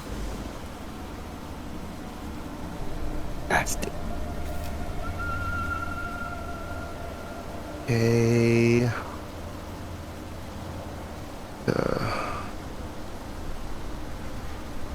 Melon's gonna start ushering everyone back a bit because Angus is getting in position to do shenanigans. Alright. You're gonna have to possibly guide Snake otherwise, because he's full. It's fine. Vellum's got you. Yeah, she seems fully enthralled in her vision. So, Yep. So, here's what I'm gonna do. alright. This is the walkable path, right? Mm-hmm. You can see above And there's you the the occasional spurts. spurting water above you. Mhm. Alright, so he has the rope that's tied around him. He gave the other end to Liska. And what he's going to do is he's going to look at this structure. Since Sao doesn't want the bomb, alright, I got it. Topographical. He is going to... What's that? Oh, there's a topographical map. There you go. Topographical. Oh, 24. Okay, so as it goes up in a sense. Great. So he is going to slowly and carefully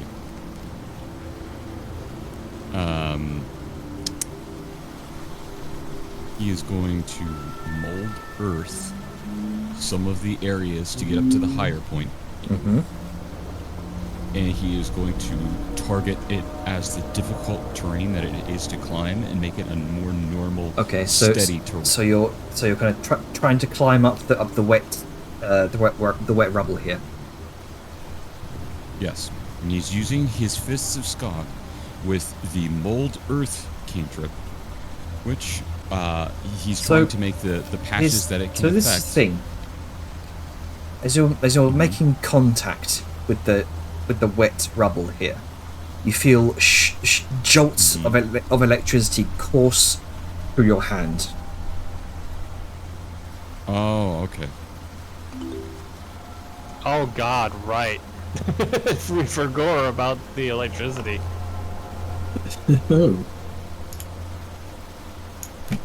What is it with you and getting electrocuted? You feel It happened in the ballroom. You feel a shockwave of pain course through your body as you make contact with the water, and immediately you feel your muscles briefly lock up for about 6 seconds before you eventually regain composure. As you are briefly stunned. Big oof. Right then. I know what to do. You okay there, Angus? He kind of looks back. You can see the crackles coming off of his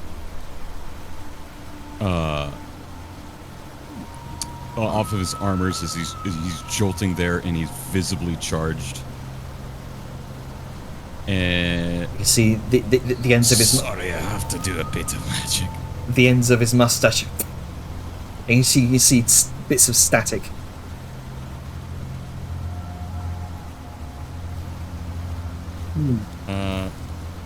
This will suck for a little bit. Okay. I'm gonna give myself protection from lightning? Elements? In lightning specifically? Yes. Also, Right. spell speaking gobbledygook. Okay. Got the potions ready. And he's going to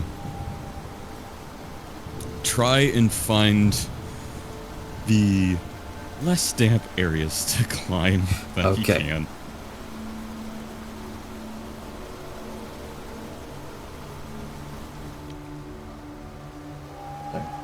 Bringing everyone back here. This map. Okay. Yep. Okay, so tempting.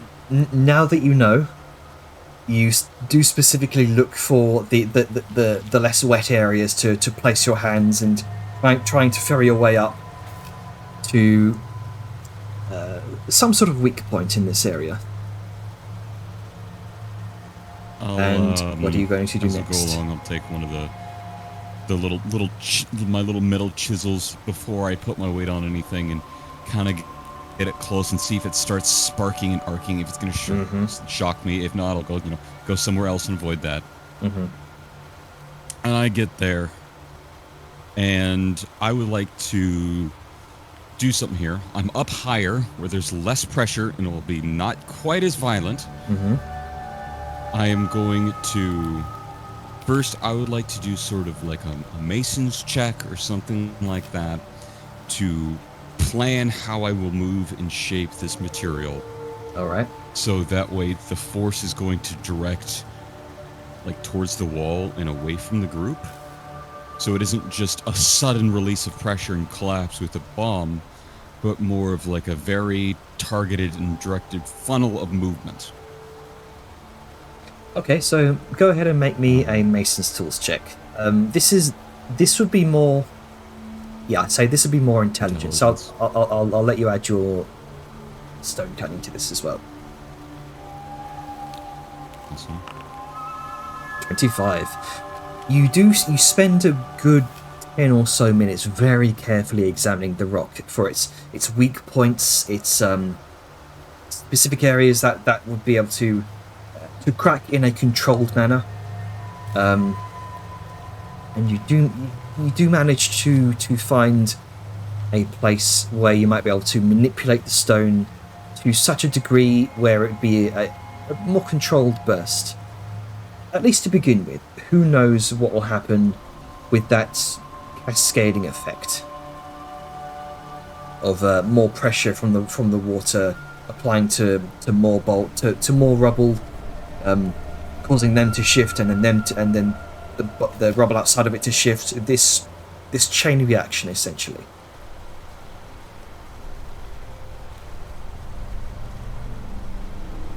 Right. Okay, I've got the plan. It'll work at first, but it might become a bit more random and spontaneous as water takes things away. Alright, do you want me to prepare to teleport you back here to safety? Looks at the around his waist until Liska. Oh, if it's not too much of a trouble. I mean, Also, the water's hot. Like, What? shocky. Oh no. So he is going to take his gauntleted hand, the fists of Skog, and very carefully sort of poke into that right spot and try and mold the bits of loose earth that are around it to create just enough weakness for the actual bits of stonework to begin to move and fail. Okay. So because that previous 25. Yeah, I'll say that's a success. You begin to chisel into the rock. One controlled crack. The sound of ting ting ting ting ting throughout the entire chamber as you find yourself precariously positioned between these two jet streams of water either side of you. And you watch as it begins to cracks. The water begins to spurt more and more. Another gout appears above you. Another gout beneath you. Here we go. Old reliable. Go ahead. Go ahead. Liska's going to give a big old jerk and pull Angus off the wall. All right. Hey. So this is going. I'll say go ahead and make a Liska, make a dexterity saving throw with advantage.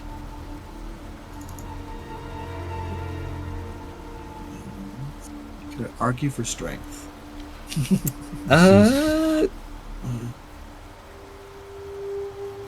Just how quickly I can. Yeah, this is this. How far I can pull him off. This would be how quickly you can do so before the entire thing just bursts forward. This is like split second decision here. As time. You have advantage. It's fine. No, you don't. 21. Okay. Yeah. Good. It was like, I noticed you made a dex save. Do you want shield master? No, I don't know. And you pull him away just in time before an immense surge of water bursts forth, its formidable force dislodging more rubble from the already unstable pile of debris. This triggers a cascading effect of the water as it continues to wash away more fragments, sending even larger sections tumbling into the growing deluge. The culminative result is this burgeoning flood that surges through the remains, the ferocious noise reverberating throughout the space. And it rapidly becomes clear that indeed, what Dajar said was correct. This part of the tomb had, up until this point, remained partially submerged. This is probably going to take a bit. I mean, that was gonna be like shield up on all just in case more of the rubble decides to go, hey, fuck you guys. Question. As this water is rushing out this torrent, I'm assuming it's also gonna do the water thing where it's sort of under pressure and sprays out like. Yes, you are really beginning. Misty. You are beginning to see this mist that courses through the air, and again that sense of burnt metal and burnt copper wires becomes a lot stronger here. Yeah, I'm also assuming that we can see the small crackles of lightning. Indeed, with your perception, you certainly can. You can see it, especially from where it emerges. The immense pressure and the friction it's causing. It's causing lightning to sort of spark and connect with the various bits of rubble that are being thrown every which way.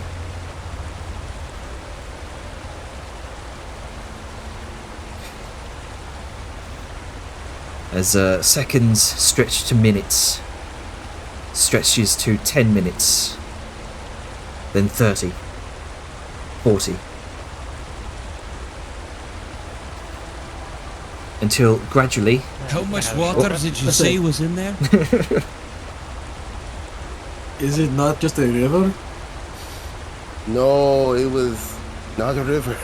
It was almost halfway submerged by looking at the statue. Chest height of a giant being down. That's Can we not quite make a lot the of whole water. bigger? This is taking a while. By the time Jenner, my arcane eye would have scoured majority of the room. Okay.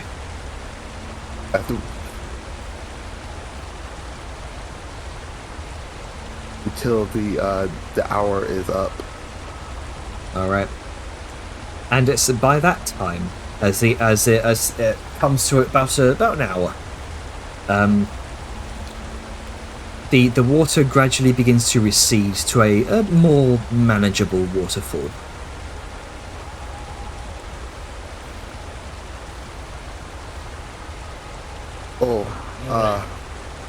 So we can surmise more the tomb is likely at the bottom of this area. Great.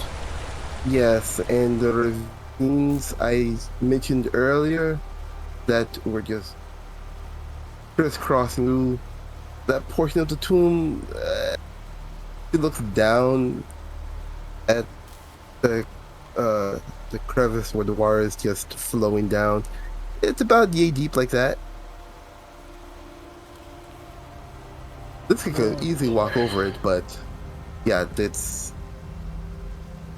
water was not very kind to the structure.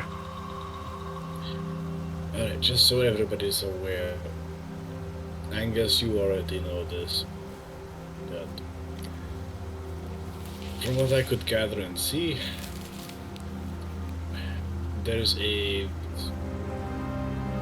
electric energy in the water, which has to come from somewhere.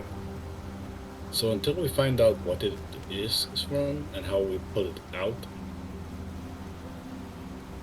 It you're looked gonna like have it was. to avoid touching the water at all. I'll say this: while I was looking, there was flashes of lightning, even while it was almost submerged. I think it was coming from deeper north into the tomb. It reminds me of that bowl that had a big ball of lightning.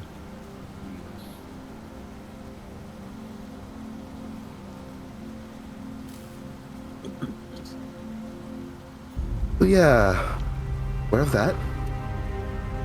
So, the waterfall here, although the current maintains its swiftness, the colossal breach left in the rubble should offer a relatively straightforward passage.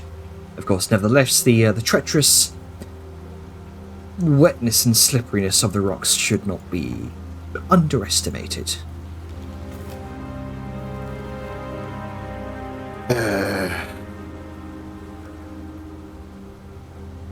Let's see here.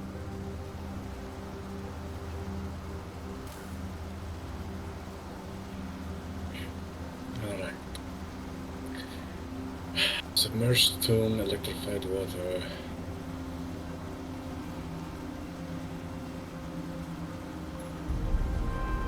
Honestly, I would prefer if it was another forge. At least then we could have stones to walk on without worrying about accidentally sapping ourselves into a stunned state.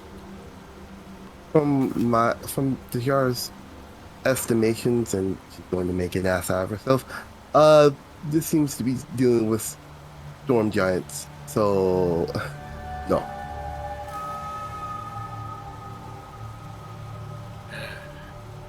Well, worst case scenario, you might get a bit wet and zappy. Yeah. How much of the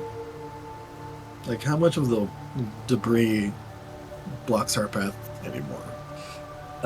It should be enough for. Is it still half of it's gone? Oh, half of it's completely gone now. It shouldn't provide you much of an issue getting through.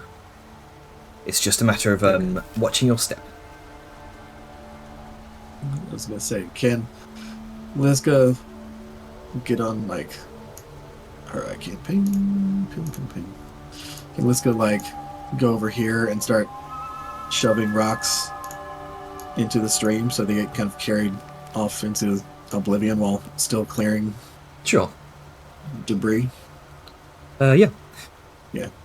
I mean, if we're sitting there waiting 40-something minutes, then yeah, she's just gonna start clearing the path.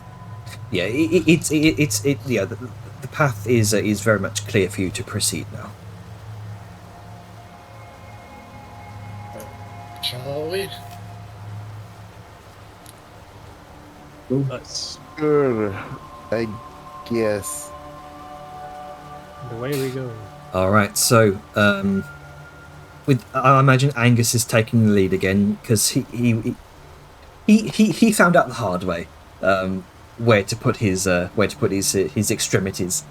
Yep. I also have the resistance. There you go. That reminds me, and Sal sort of takes a ring off one of her fingers. Wait, no, I I don't. have a ring of water walking. Does not need attunement, but in case anyone else needs it. I'm good. I just I- want to say, you'd still be touching the water, you just don't sink. Yeah, but I prefer walking on top of it instead of sinking in it. Aye, true, especially if it locks you up like it did. It may also be I got possible about 20 to. mates. It may also be possible to, you know, if you were to dry any moist patches of water, would certainly get rid of the static effect, or at least prevent it from being as dangerous. Sure, lass. Yeah. You still have that one wee cantrip. One for Which the water. one? Oh, you mean shape water? Yeah. Yes. Would you be able to do that to move water out of spots to make it non-shocky? Easily done. There you go. Okay. And And with that, Prestidigitation also be able to do that. Probably. no. I mean, you can get rid of. You can essentially clean a surface. Clean the surface, You but can clean it. I would rather remove the water entirely. Well, I mean, if you want to clean it, you can get rid of the water. Depends on your definition True. of cleaning. True, but also I took that particular cantrip off for water shape. oh, well, I mean, water Okay. shape would be fine anyway, so you can just use that one if you want. Yeah. But Yep. if Sal happens to have prestidigitation, it would also work. There you go. You got So- options. Easy enough to Could do. just fucking firebolt it. You, Either way.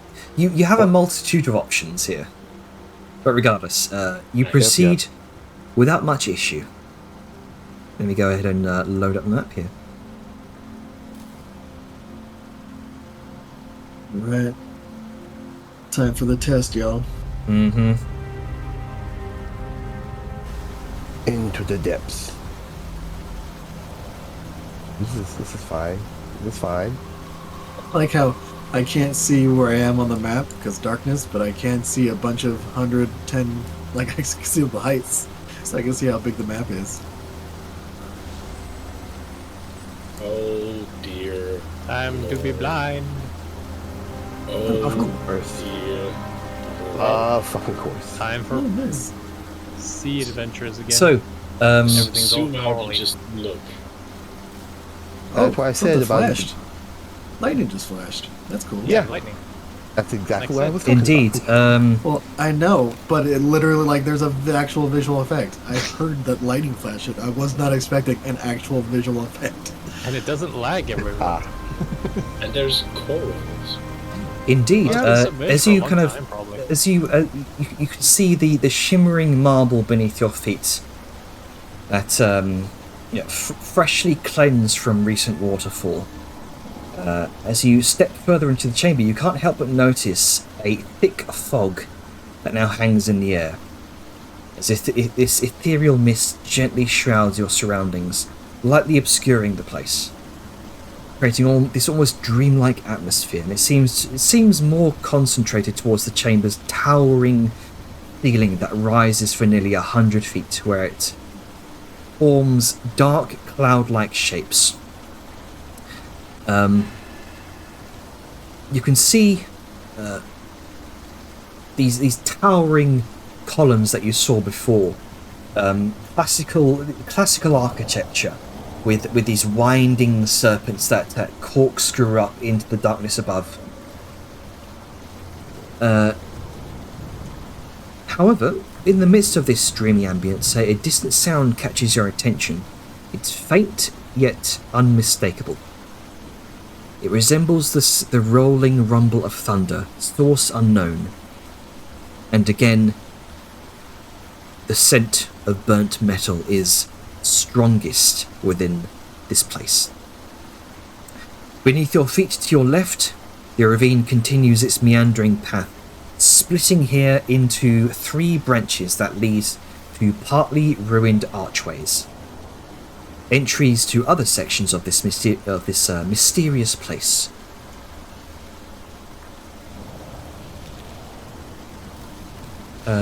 Let's see. Grunker, you were able to see this.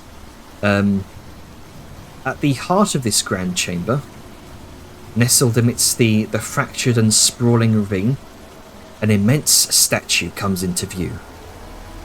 This striking sculpture portrays a tall, regal woman adorned in ornate robes and a peculiar crown-like tiara. Her figure is seated in a stone chair, set atop a circular plinth, with one hand elegantly outstretched in a commanding gesture.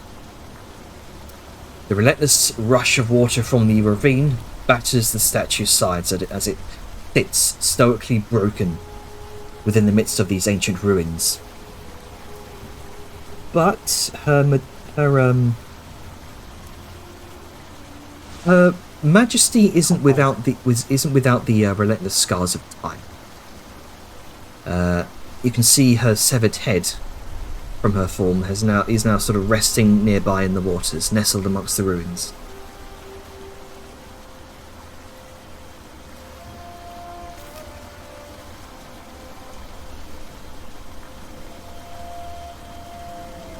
The fucking red lines. Everything is danger now. Danger stuff. Danger lights are active. Head to the emergency exit.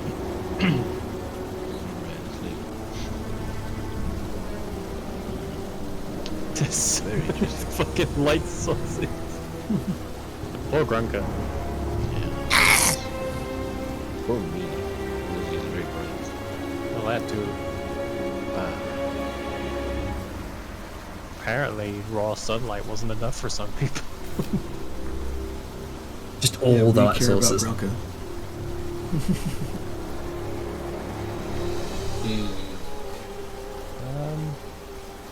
Right, I guess let's head to somewhere that's less sort of looks down rivery. Oh, As you jump into the abyss. but Wait. There's clearly debris there, Janner. Look, That's 100 feet. Right that's 100 feet down, as you can see here. it needs to be clearer then. Yeah, that part's 100 feet down. This looks like it's a higher part Yeah, of it the looks like waterfall. it's on the same plane.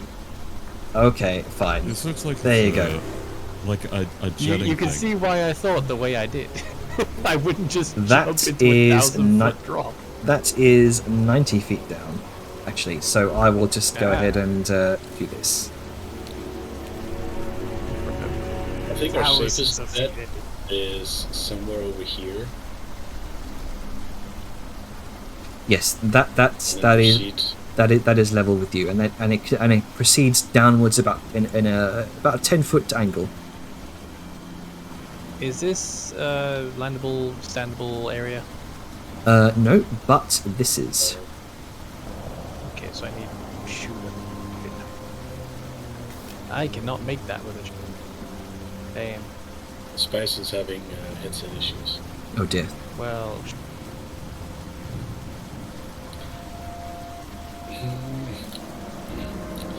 We really need something that can extend like at least 20 feet just to have with us. God, am I gonna have to invent a fucking foldable ladder? That's what Angus was talking about with the plank. Yeah. You know what? It's yeah. That's why he was just like, I could just do it. And the best part is, think about it. If it's 2 or 3 fingers thick and it's made out of metal, that's perfectly strong. You know, that's 2 or 3 inches thick worth of metal on a big old hinge, because with Fabricate I can make it very detailed.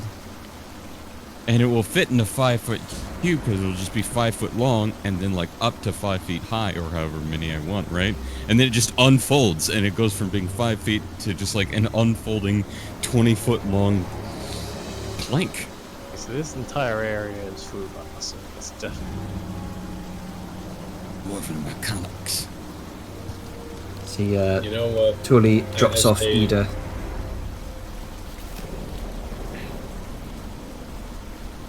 I say Potentially we has- need it at this point because otherwise I'm gonna be running out of fucking vortex warps. I can always throw people. I mean, yeah, but safely. I can always throw people safely. I feel like this first gap is the only issue, because it's longer than a lot of us can jump.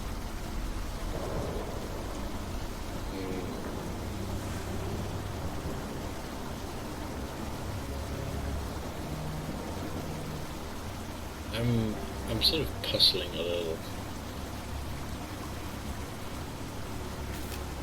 Well, I say we give, I guess, time to make the board, I guess. How Yeah. long does that board work? Or I 10 guess minutes. Last 10 minutes? Ever. Forever. I will fabricate one with magic. It won't be my, like, little hour-long thing. Which I suppose I could do. But for the sake of, you know, some time. Unless you want to take a... Actually, if you want the hour, and if we want to have lunch, I could do that. We haven't been traveling that long. I don't know how long it's been long. Probably about an hour. To be fair. Let's stop Well, for lunch, okay. he says an hour after breakfast. We could always go for an after breakfast snack. But no, alright, 10 minutes it takes. Yeah, it's either that or having Miss Thule ferry us over with her birdliness, which I don't know. I wouldn't want to impose unless we have to. So, Janner, do you understand what I'm trying to create here? You're trying to create some sort of thin metallic bridge? Somewhat. You know a door hinge, right? Yeah. And it's got the hinge where it is the piece of door that goes to the wall. Mhm. What if it instead went to another door? So like it only folds So now you one have way. 2 folding plates that can open up and close. Okay. It only okay. folds one way. It will only open one way. So that way, essentially, somebody big and strong like Liska can take this thing that's maybe, I don't know, 3 feet wide and 5 feet long, but like 4 or 5 feet tall, because the 3x5, 5 of them on top of each other to give us a 20-foot bridge. Okay. Because okay. then she essentially unfolds it. It becomes a long metal plank on some big-ass metal hinges that then lock. So it can only collapse one way. All right. So that way they lock together, and she has to pick it up and essentially turn it around for it to then be able to accordion together. Interesting. A creative use of your... You want to use Fabricate for this, yeah? Yeah. Yep, that would pretty much be it. The alternative, if you don't want to deal with the hinge, is he could do like a sliding ladder kind of thing with that. It would essentially be that version. Except with a sliding ladder, it would be taller on one Is end it, than the other. This way, everything would fold out and be flat. Are you able to sculpt... Is it creation or Fabricate that you're able to do fine details? Unless you have proficiency with the tools. And I do have proficiency with the blacksmithing tools okay. to be able to make common things like a hinge. All right. Okay, then. Which is essentially just some rings with a metal bolt between them. Okay, I will allow this. This is a creative use of the spell. I like it. Awesome! So, over the course of 10 minutes, and Brackenbridge. you've got the Brackenbridge. You've got plenty of materials to use, if I'm not mistaken. Oh, yeah. What exactly are you using for this? Are you using steel? Are you using iron? Steel will probably be a lot more structurally sound, actually. I think that would be the best. Iron is trash. Yeah, especially with the whole water and everything. Stainless steel. That's a thinker. So, do you have No the rust steel? here, no sir. Do you have the steel for it? Well, if he doesn't, I might have some. You may be able. Yes. I think you may be able to take the steel from I know like I have mundane iron weapons. ore and copper ore. Yeah. Do that as well. Doesn't it? Can't you also just use like the value of it? That's That's this clerical thing. Check my fabricate. cleric thing that takes an hour. The materials I themselves. have dark steel. I have 4 pounds of dark steel. That could certainly get you started. That'll work. So I I have think also dark have iron, and I'd be some- happy to get rid of it. I I have some got iron 6 ore. pounds of iron. There you go. Iron is just steel with different carbon contents. If you want to be fancy, I have 10 pounds of metal. ooh, Sadly, I left my 216 pounds. It would of be steel very in the light. storage. I Yeah. could do it with. I could get you more mithril, You know? and You take the mithril mithril is then. a lot lighter, so it would be easier. It would be as strong, and it would be lighter to carry. indeed. So you could Well, certainly use How mithril. much metal do you need? I got 10. I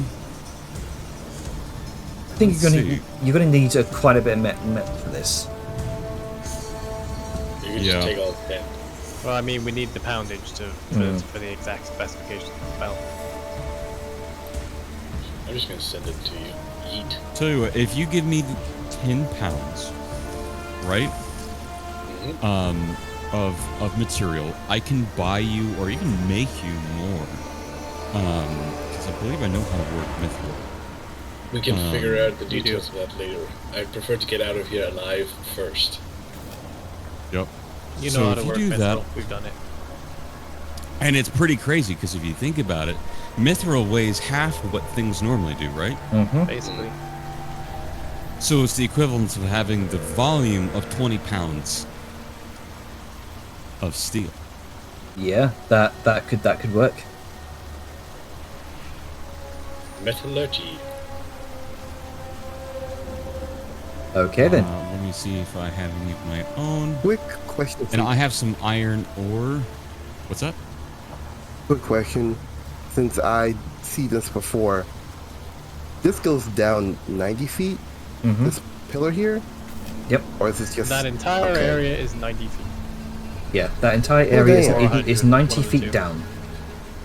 So there is 10 feet of separation from the pillar to the water's surface.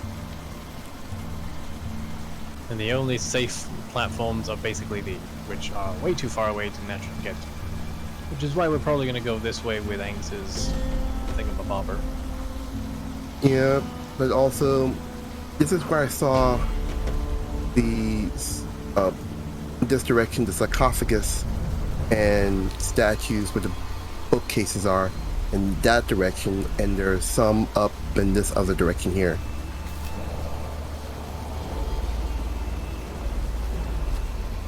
So Dejar would have let you guys know that as soon as we came in. Yeah.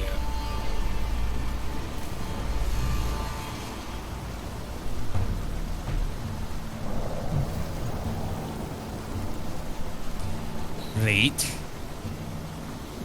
Oh god, I'm blind. Oh, it's just the Black mist. lightning.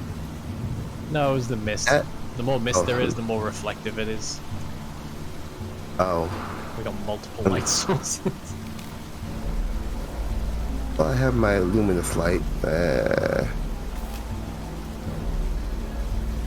Not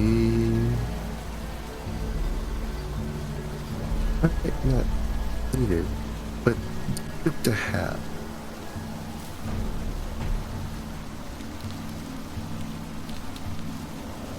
Let's see.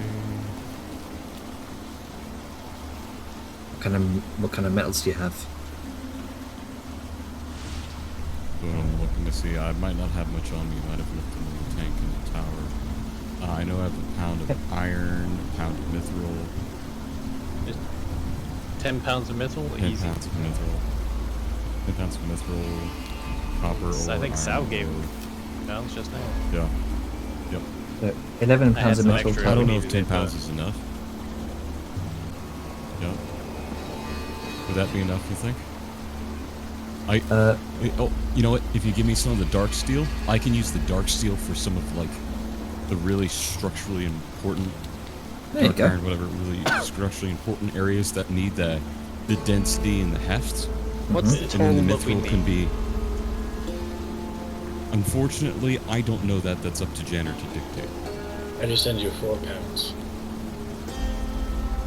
Oh damn! All right. Look, we're prepped. We have enough material. I mean, I could literally just walk up to fucking Willem and say, "Hey, I would like dark steel," and he'd be happy to just shove it in my face to be. Yeah, I have 16 dark steel on top. I was just checking how much mithril we needed because I have a small amount of mithril on me Christ. as well. So I guess total of that will be like 20 pounds of dark So- steel. I might not need all of it. I have an idea. Tell you what, That's the you thing, give we me need to know how one much more we dark need. steel. How much dark steel do If you want? give me one, you give me one. That'll give me 5 things of dark steel, and with Sau's 10 things of mithril. I spend 2 mithril and 1 dark steel for every square it covers. I have a 5 foot, There or you 5 go. square long collapsible bridge. Does that sound balanced and fair to you, Janner? Mm-hmm. All right. Good So to have I'm the using- heavier metal, i.e. So dark for steel each those section you're anchors. using... Sorry, how much again? So just so I write this down. So each square is 2 things of mithril and 1 of dark steel. Okay. The dark steel will sort of be the sides and the support, and the mithril is the wider walking area. So, yeah. So you need...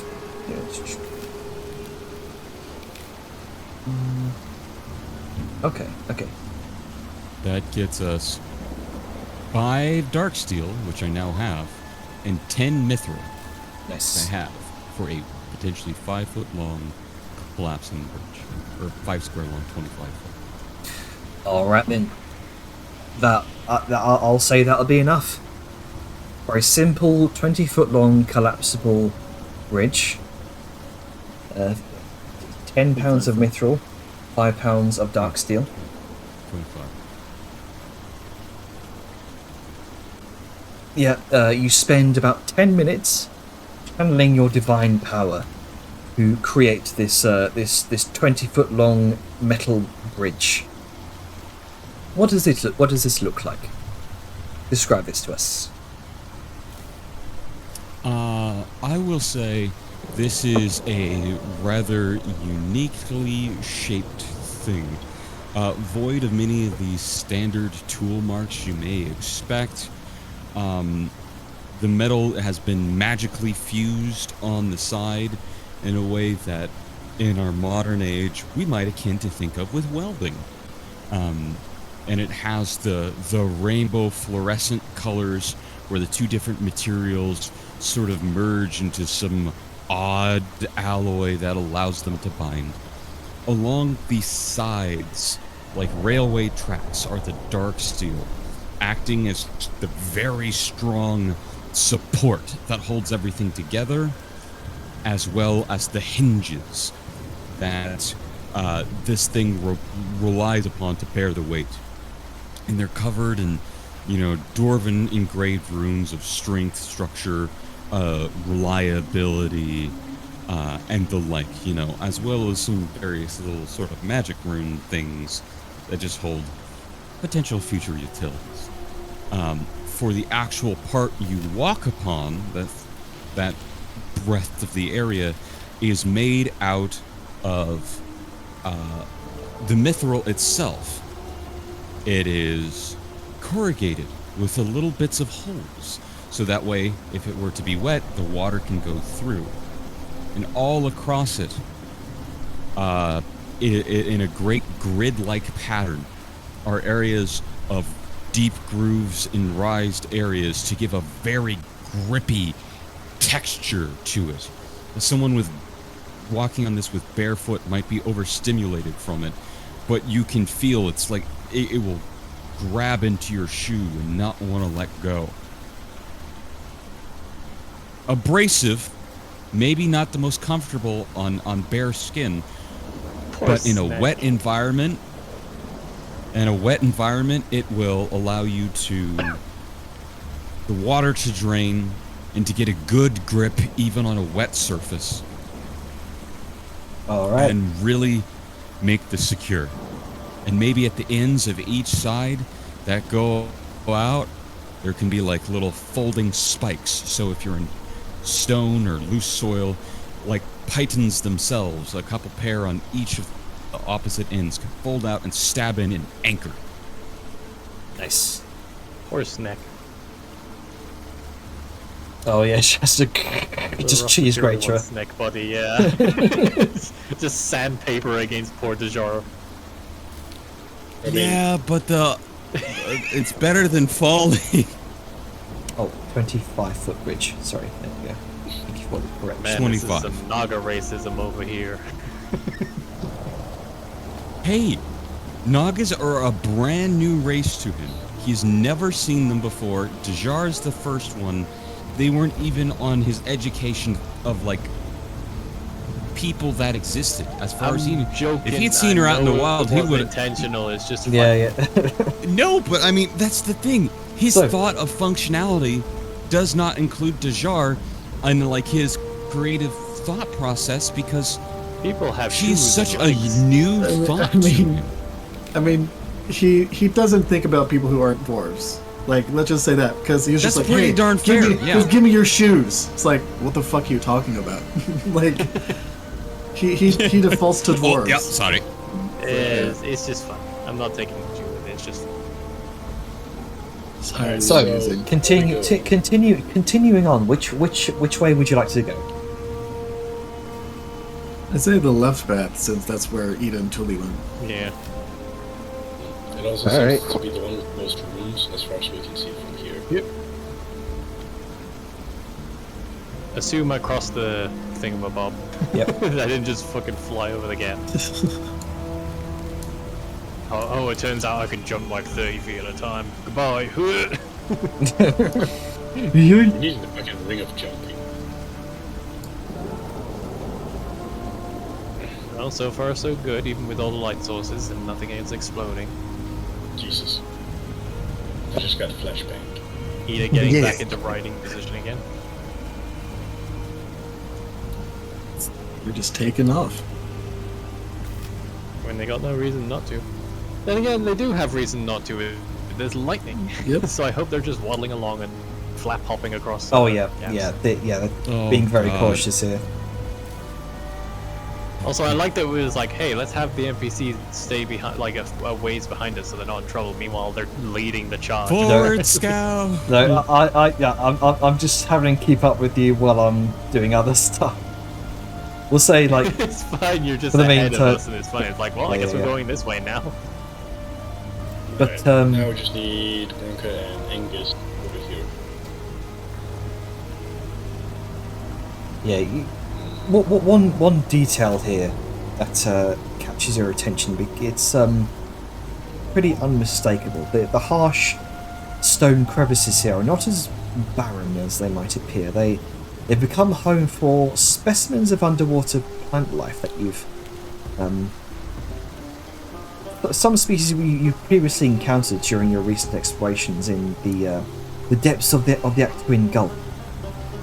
Instead of the usual terrestrial flora like shrubs or flowers or even towering trees, these nooks now host varieties of marine vegetation, small coral reefs, delicate anemones, graceful strands of algae, and once swaying seagrasses have taken root here. You can even see a particular. Oh, yep. How far are we from Yakun Gulf? Pretty far inland, as far as I know. Quite the distance. That doesn't mean that couldn't have hit a, I don't know, underwater. River, most likely. Yep. Yeah, the unmistakable scent of Well, look for seawater deep fills pearls, the air. everyone. Yeah, because this is. Ugh. Yeah, Interesting. you can see Continue. clusters of barnacles, particularly beneath your hooves, Liska, have sort of found their way into many of these niches, creating this strange, peculiar yet fascinating coexistence between terrestrial and marine life within the confines of this tomb. Well, not anymore since we drained the. Yeah. We got rid of the dam that allowed them to You could see lots of Yeah, these fuck the seawater. these anemones are now just sort of wilted with the lack of seawater. Perish. Goodbye. Thinking of Pokemon now. Thank you very much for that. I'm assuming Angus and Grunker are making their way. Yes. Downtown? Yeah, I Walking haven't fast. been moving because I've been having other people have been Stop moving. it. It's been sort of freezing me. That's please. Mercy. Look, it's gonna come up every time somebody says those two magic words. God damn, critical role ruin that. It ruined those Making my three way words. downtown. Imagine if they just said 3 words, making my way. Well, I miscounted. Fuck you. Fuck me, no, fuck Now it's time to Vellum. evolve into an orgy. Alright? Let's figure shit out. I assume you're about to describe the statue I was about to ask about. Yes, you can see in this grand chamber, the leftmost ravine sort of carves this jagged path through the heart of this space, fracturing the marble flooring adorned with mosaics depicting intricate patterns in the shape of a lightning bolt. Some of these tiles now sort of rise and jut out in various places, creating this labyrinthine network for nearby cascades of water to traverse, guided by the undulating floor. It sort of surges across the surface and ultimately plunges into the abyssal ravines below. Your attention is also drawn to 4 colossal stone sarcophagi, all of them standing proud, undeterred by the cataclysm that once shook this place. You also see here a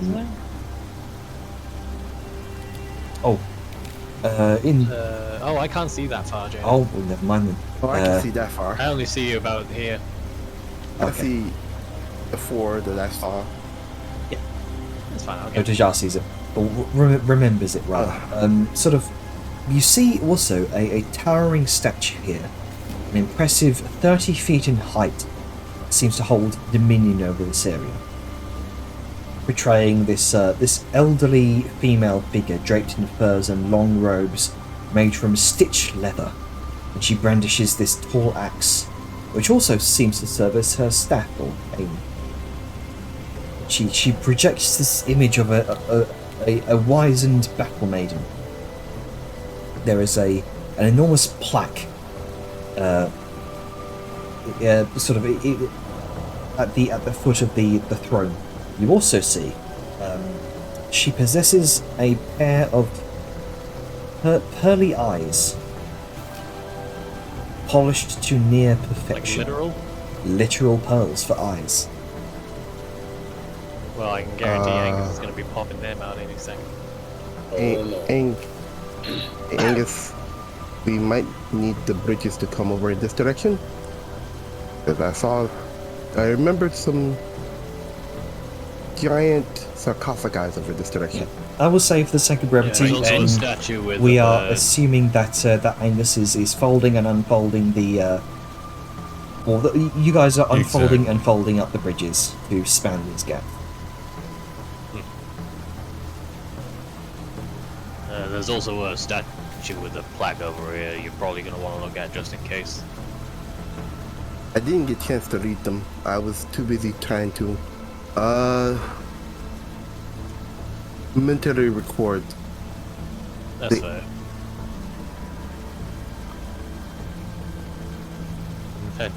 As tempted as I am to go look at those very tantalizing shelves down there, I'm gonna wait for everyone to get over here.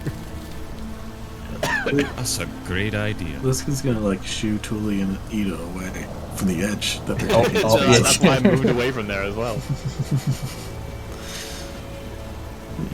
Oh god, they're on me.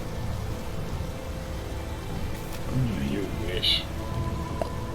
I mean, not in bird form. Okay, I don't stop. know what's going to. Ooh, I see a mushroom.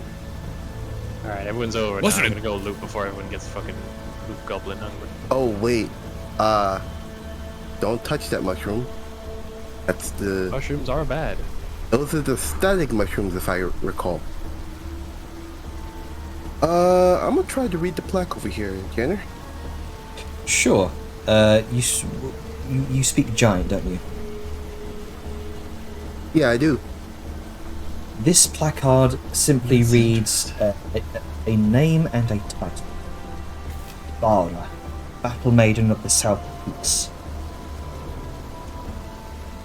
Put that into the party chat so I can note it It's down. already there. Okay.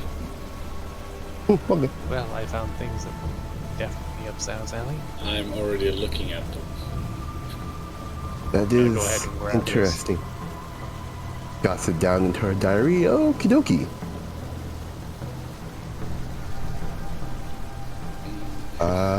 You What pick did you up two find over there? Vellum, these very intricately carved slabs, sort of linked together with these metal rings, almost like pages of a book, wrought in stone. As he's looking, he's just like, oh, there's a couple of things up here. There's some stuff here that Sal might like, and then just in his peripheral, he sees Sal is already there. Oh, talking about you. Interesting. Oh, Spice, Jajar. could you stop just looting the entire shelf at once? It's tempting, but It's fine. It's just it's kind of laggy. Oh. For a few moments. what was I gonna do? Right. Especially to Jajar. my phones. Yes. This is probably gonna be more use to you. I thought maybe it might be a key to something, but it looks more like some kind of old style stone book. I don't know. You have a look. Okay.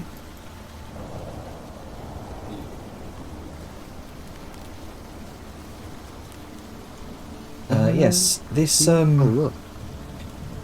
this multitude of polished stone slabs is sort of burned with giant script, and again sort of linked together with metallic rings. And as you kind of flick through it, it's very large, by the way, about 2 feet tall. That he's kind just of drops it in her hand. that she just goes like, okay, so I'm just gonna just lay them down on the on the ground and just try and read it before I stuff it into my Yeah. This Back of is holding There's a quick note before lore dump. Sorry, I'm just gonna do my usual business with these funguses and just cut them because I worried last time and I didn't get electrocuted. right. So I'll be Okay. doing that. Okay then. So I mean, you're cutting it You- with light, so you really don't have anything to upgrade. You're a bit unique in that regard. That's why it's working. this is a okay. a detailed account of a diplomatic encounter between the patriarch of the Stormborn clan, who initiated the dialogue, and the matriarch of the Skyhelm clan, which resides, the clan of which resides amidst the peaks of a far eastern region. With your what's your passive history again? Passive history is 17. 17. Yeah, the way this region is described in these slabs evokes an uncanny resemblance to Dejora today. There is an air of tension and bitterness that hangs over the negotiations, suggesting a troubled history that extends between, beyond these two clans, to many other Storm Giant clans and their complicated relationship with the Stormborn clan. Partway through these proceedings, the Stormborn Patriarch presents to the Matriarch a demand for fealty to the Akteshi Empire. In response, the Matriarch counters with vehement words accusing the Empire of cruelty. As the discussion unfolds, the Matriarch firmly declares that the Skyhelm clan will not yield, echoing the resolute stance of her ancestors who once refused to bow before Actuin. Ooh. That's it. Is she reading this out loud? He's going to read over this silently, and then she'll voice it out loud afterwards. She has he read over it once or twice to make sure it is what is being said on the slab. I will also copy and paste that into the party chat. Yeah, how did that go for you, lady? We refuse to yield. I mean, she got balls for doing it, but like... Yeah, you can only hold out for so long. I don't know, considering how there's the way some of the giants have went, there still might be some. It's just hidden away, possibly. We haven't seen any except for hill giants. As you kind of think to yourself, Tajal, it seems evident here that perhaps not all giant clans bowed to the Akteshi. Yeah, reading upon the history of the Akteshi Empire, it was assumed that all giants united, but that doesn't seem to be the case. Even more so that the Stormborn clan is have a interesting history. Well, not all giants were pleasantly under the sway of Actuin, it seems, in reading these slabs. Well, people are people, I guess. Words to live by. People are people. So yes. why should it Simple be? boy. I should get along so well. You can see this water here seems to be following along this route that's been given to it by these jutting broken tiles. The floor here is very uneven. You can see tiles jut up in some places, break in others. Okay. As Dejar puts away the slabs, before we go any further, Dejar feels it might be pertinent to check for magical traps. Oh yeah, Someone that's why I go in checked there, shit. Someone check for physical traps. We don't want to have a repeat in the forge. Aren't you, I guess, detect... Jara is the detect detective. magic? I mean, or Sal. Or since Sal, Sal's yeah, perception is. I remember Spice Jar having played.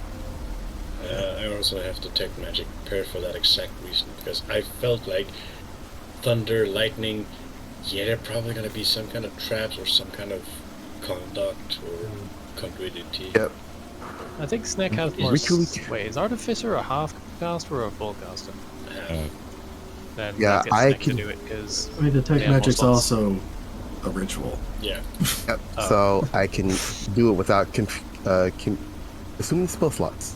So that's what I'm I'm doing. sorry, I had my fighter brain on for a Want to second. cast detect And magic? Liska also has. Oh, does Liska still have her detect magic wand? I think she do. I need to check. She might have sold it.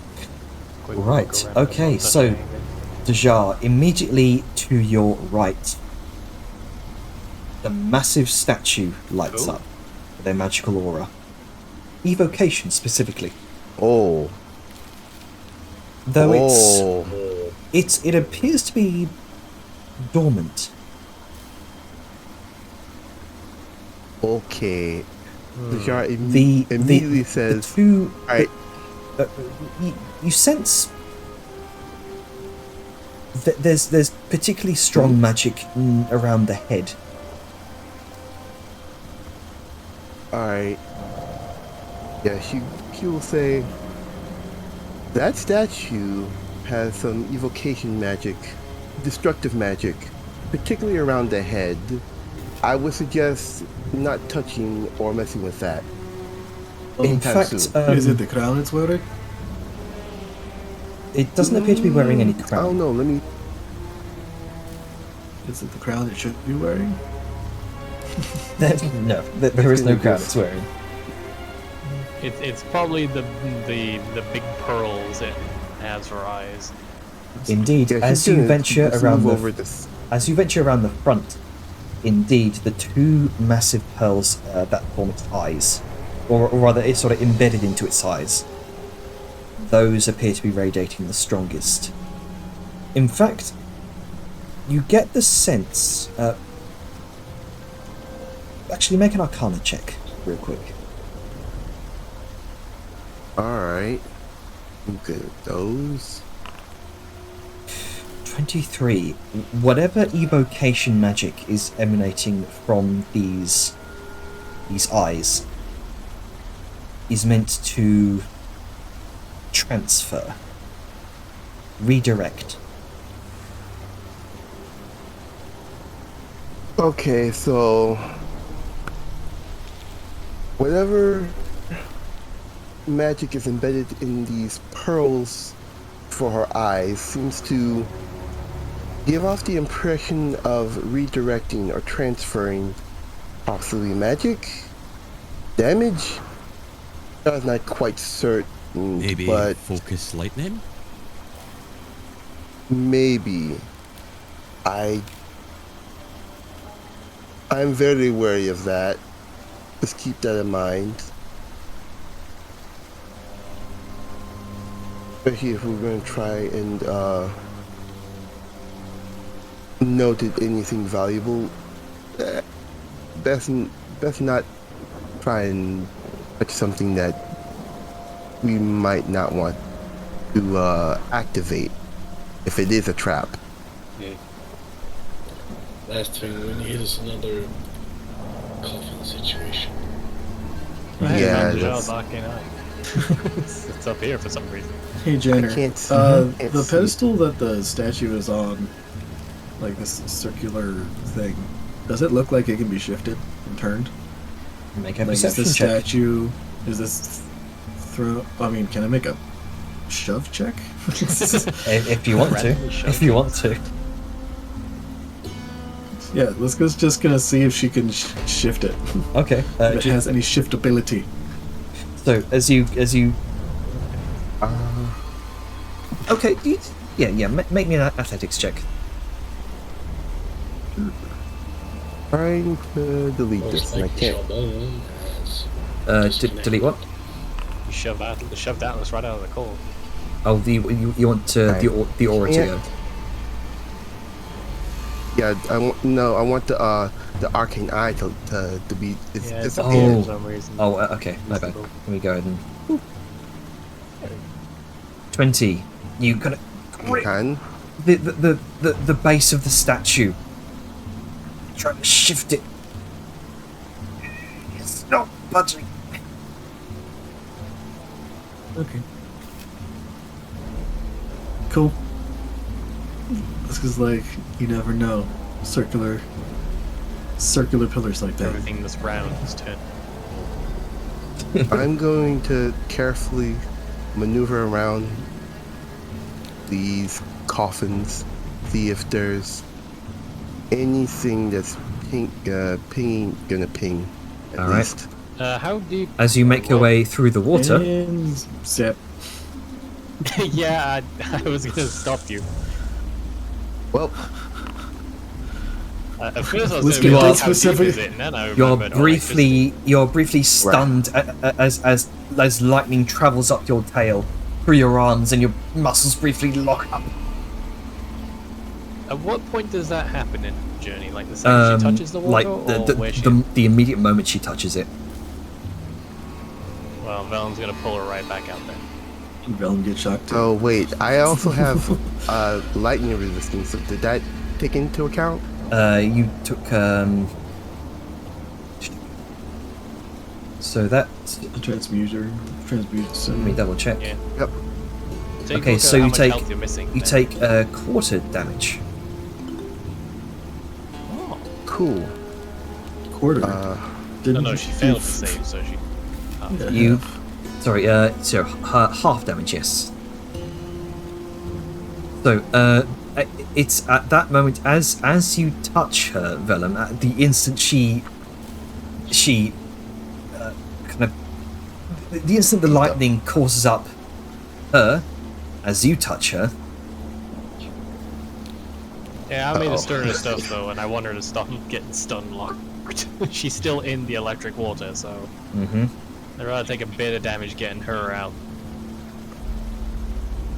This is how multiple people die. It's fine, just nobody else. As lightning Yeah, I'll just be a courses up god. your veins, but you remain unstunned. No, out you come. Gonna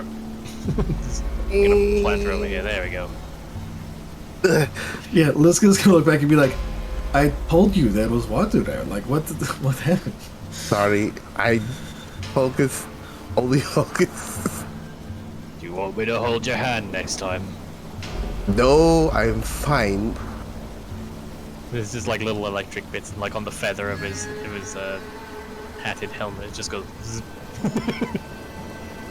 You're not Deja, you are not detecting any magical aura from this sarcophagus. But you are detecting a similar sort of dormant magical aura from the pillars. This is conjuration. Oh, great. Thank you for pulling me out of the wire, Vellum. The pillars have conjuration magic. Great. Which one is that again? Just point over there. No, I mean which school? What Or conjuration, it's make something appear that's not here. Right, so I'm guessing these are probably trapped then to make, if I had to guess, lightning elementals appear. I would assume so. Ugh. Other lightning elementals? We're in something Vellum of doesn't a know it better. We're in a tomb where I assume is dedicated to the Stormborn clan, so makes sense. And with the element of lightning. Tanner, was this statue a male or female? Female, elderly female. Female. Okay, then probably the Sky Helm then. Because it was the female leader of the Sky Helm that said no to the Patriarch of the Stormborn.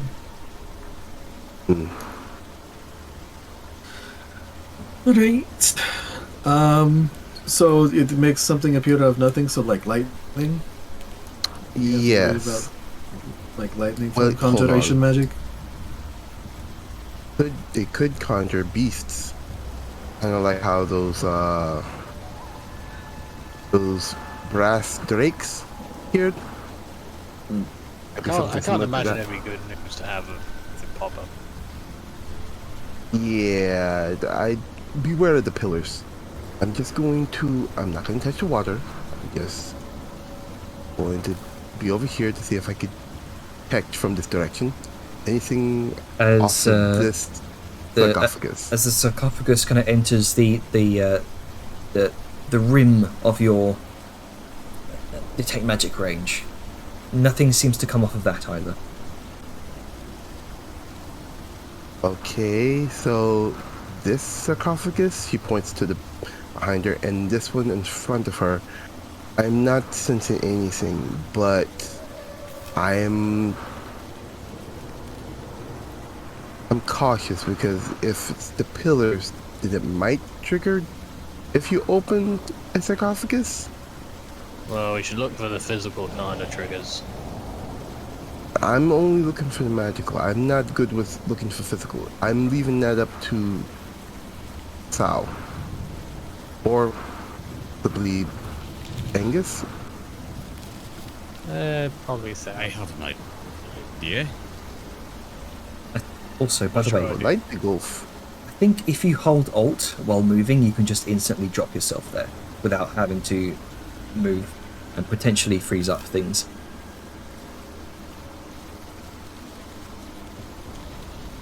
Oh, cool. But I like swoosing. Oh, he just has Oh, Jesus. Oh dear God. Get to It's them. huge. I had to reload because you might have noticed I crashed. I'm gonna get to. It was too potent. 120-foot radius I of presume fire we would have traps. done this a lot closer as well. Yes, that's what I'm saying. I'll get in position. I just opened my sheet and casted it because I don't know if you noticed. I left the call full crashed. Yeah, I did. Yeah, we saw. But I'll get into So- position of where they're investigating. Okay, so as you attune your senses to the hidden, the unseen, Angus, as you expand that divine sense,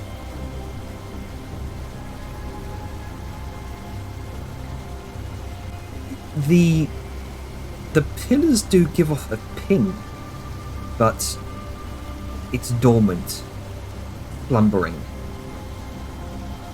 and these things have long been inactive for eons. Likely not an immediate threat.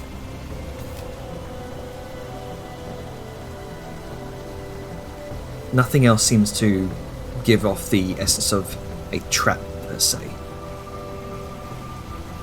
All right.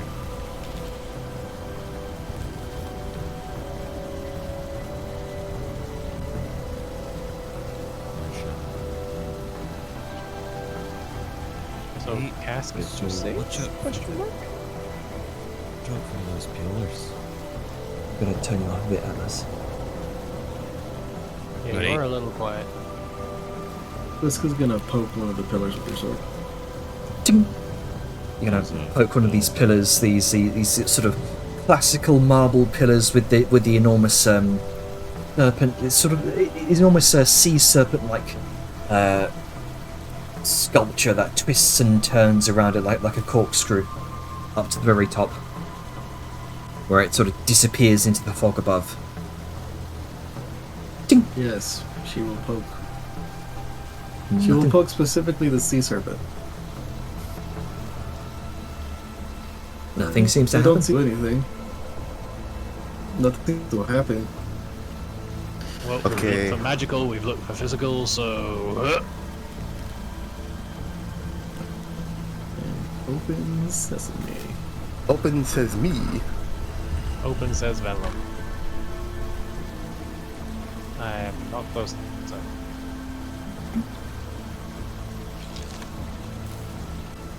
as you With start your- rummaging With around, your you see Kentucky IC. remains of an enormous skeleton. You can see whatever cloth and scrap remains may have once comprised robes, have now been long damaged by lots and lots of water damage here. You can see the inside of the tomb is partially encrusted with barnacles, and you see sort of clutched in one of its hands is a large spell rune. Got a root over here. Now, what's this sword made out of? The sword itself, Oh, don't go in. That's and electrical water. Sorry, Yeah, I can't yeah. see with the glare. I'm not trying to. I'm trying to. Sorry, I have a Yeah. huge amount. What were you saying, Jenner? just make me an intelligence check with your smith's tools. Just hear the many skeletal sounds of people looking in here. Yeah. Nope, I'm just waiting. With intelligence, you said, right? Yes. Man, that's a low roll for me. It is very difficult to tell. It's taken on so much water damage that most of the length is incredibly rusty. So you know at least that it's a metal that can rust. But you can see various ornamental runes inscribed upon upon the blade. You know what? Vellum's curious. He's gonna take that, sort of heft it out, and carry it off to the side for the moment. And until next session, or until we get across the water, which I'm probably gonna want before. He's gonna at some point start scraping all the rust off, see what's under.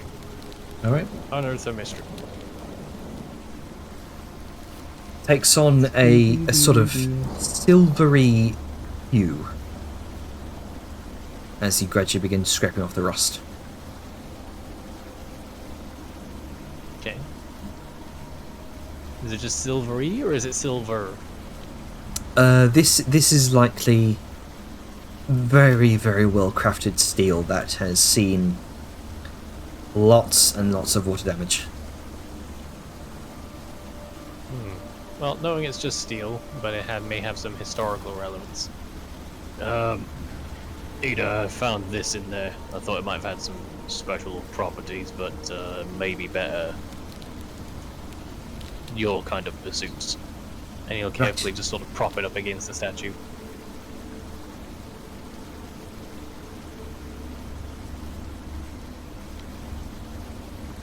And also time.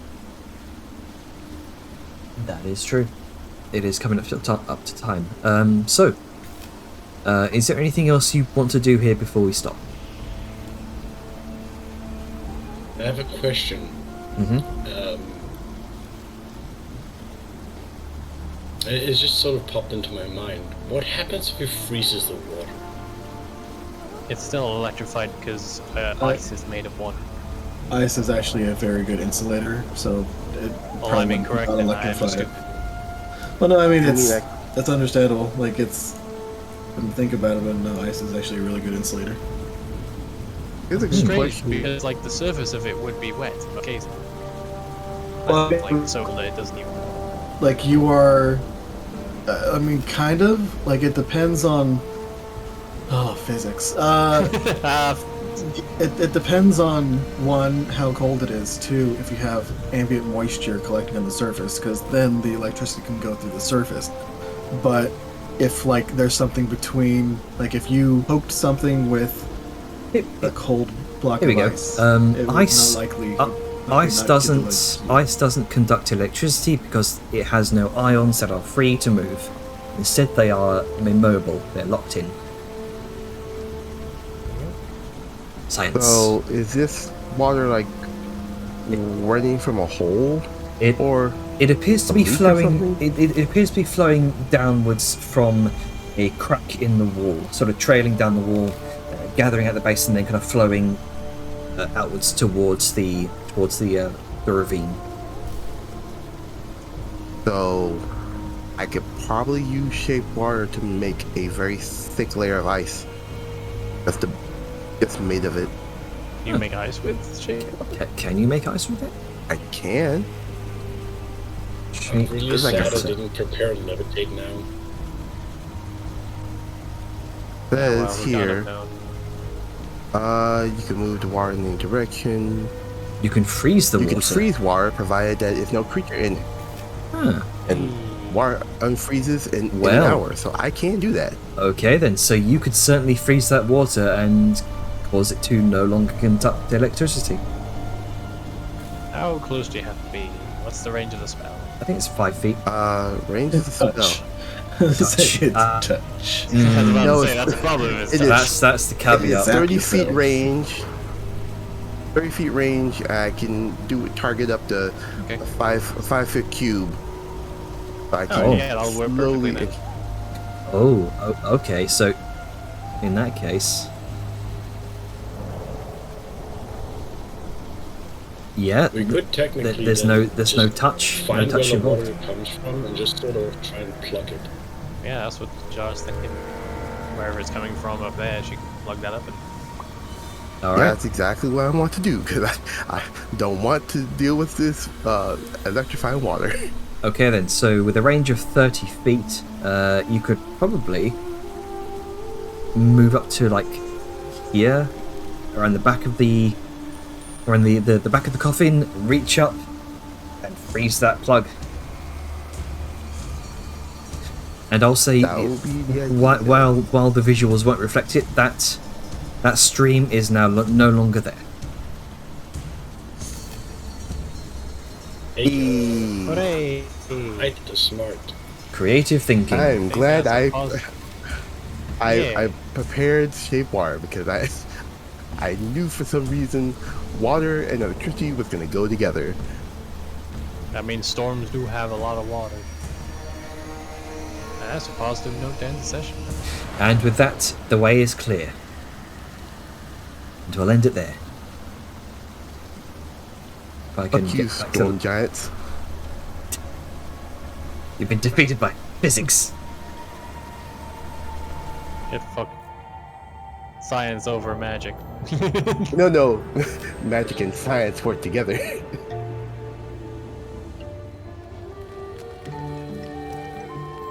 Well, we're in the thick of it now, and next time it's probably going to be a mad scramble for loot. Indeed. Well, we're gonna have to get on the other side too. I'm still worried about the pillars, regardless. Oh yeah. We don't know what triggers them. I mean, we know that these sarcophagi don't.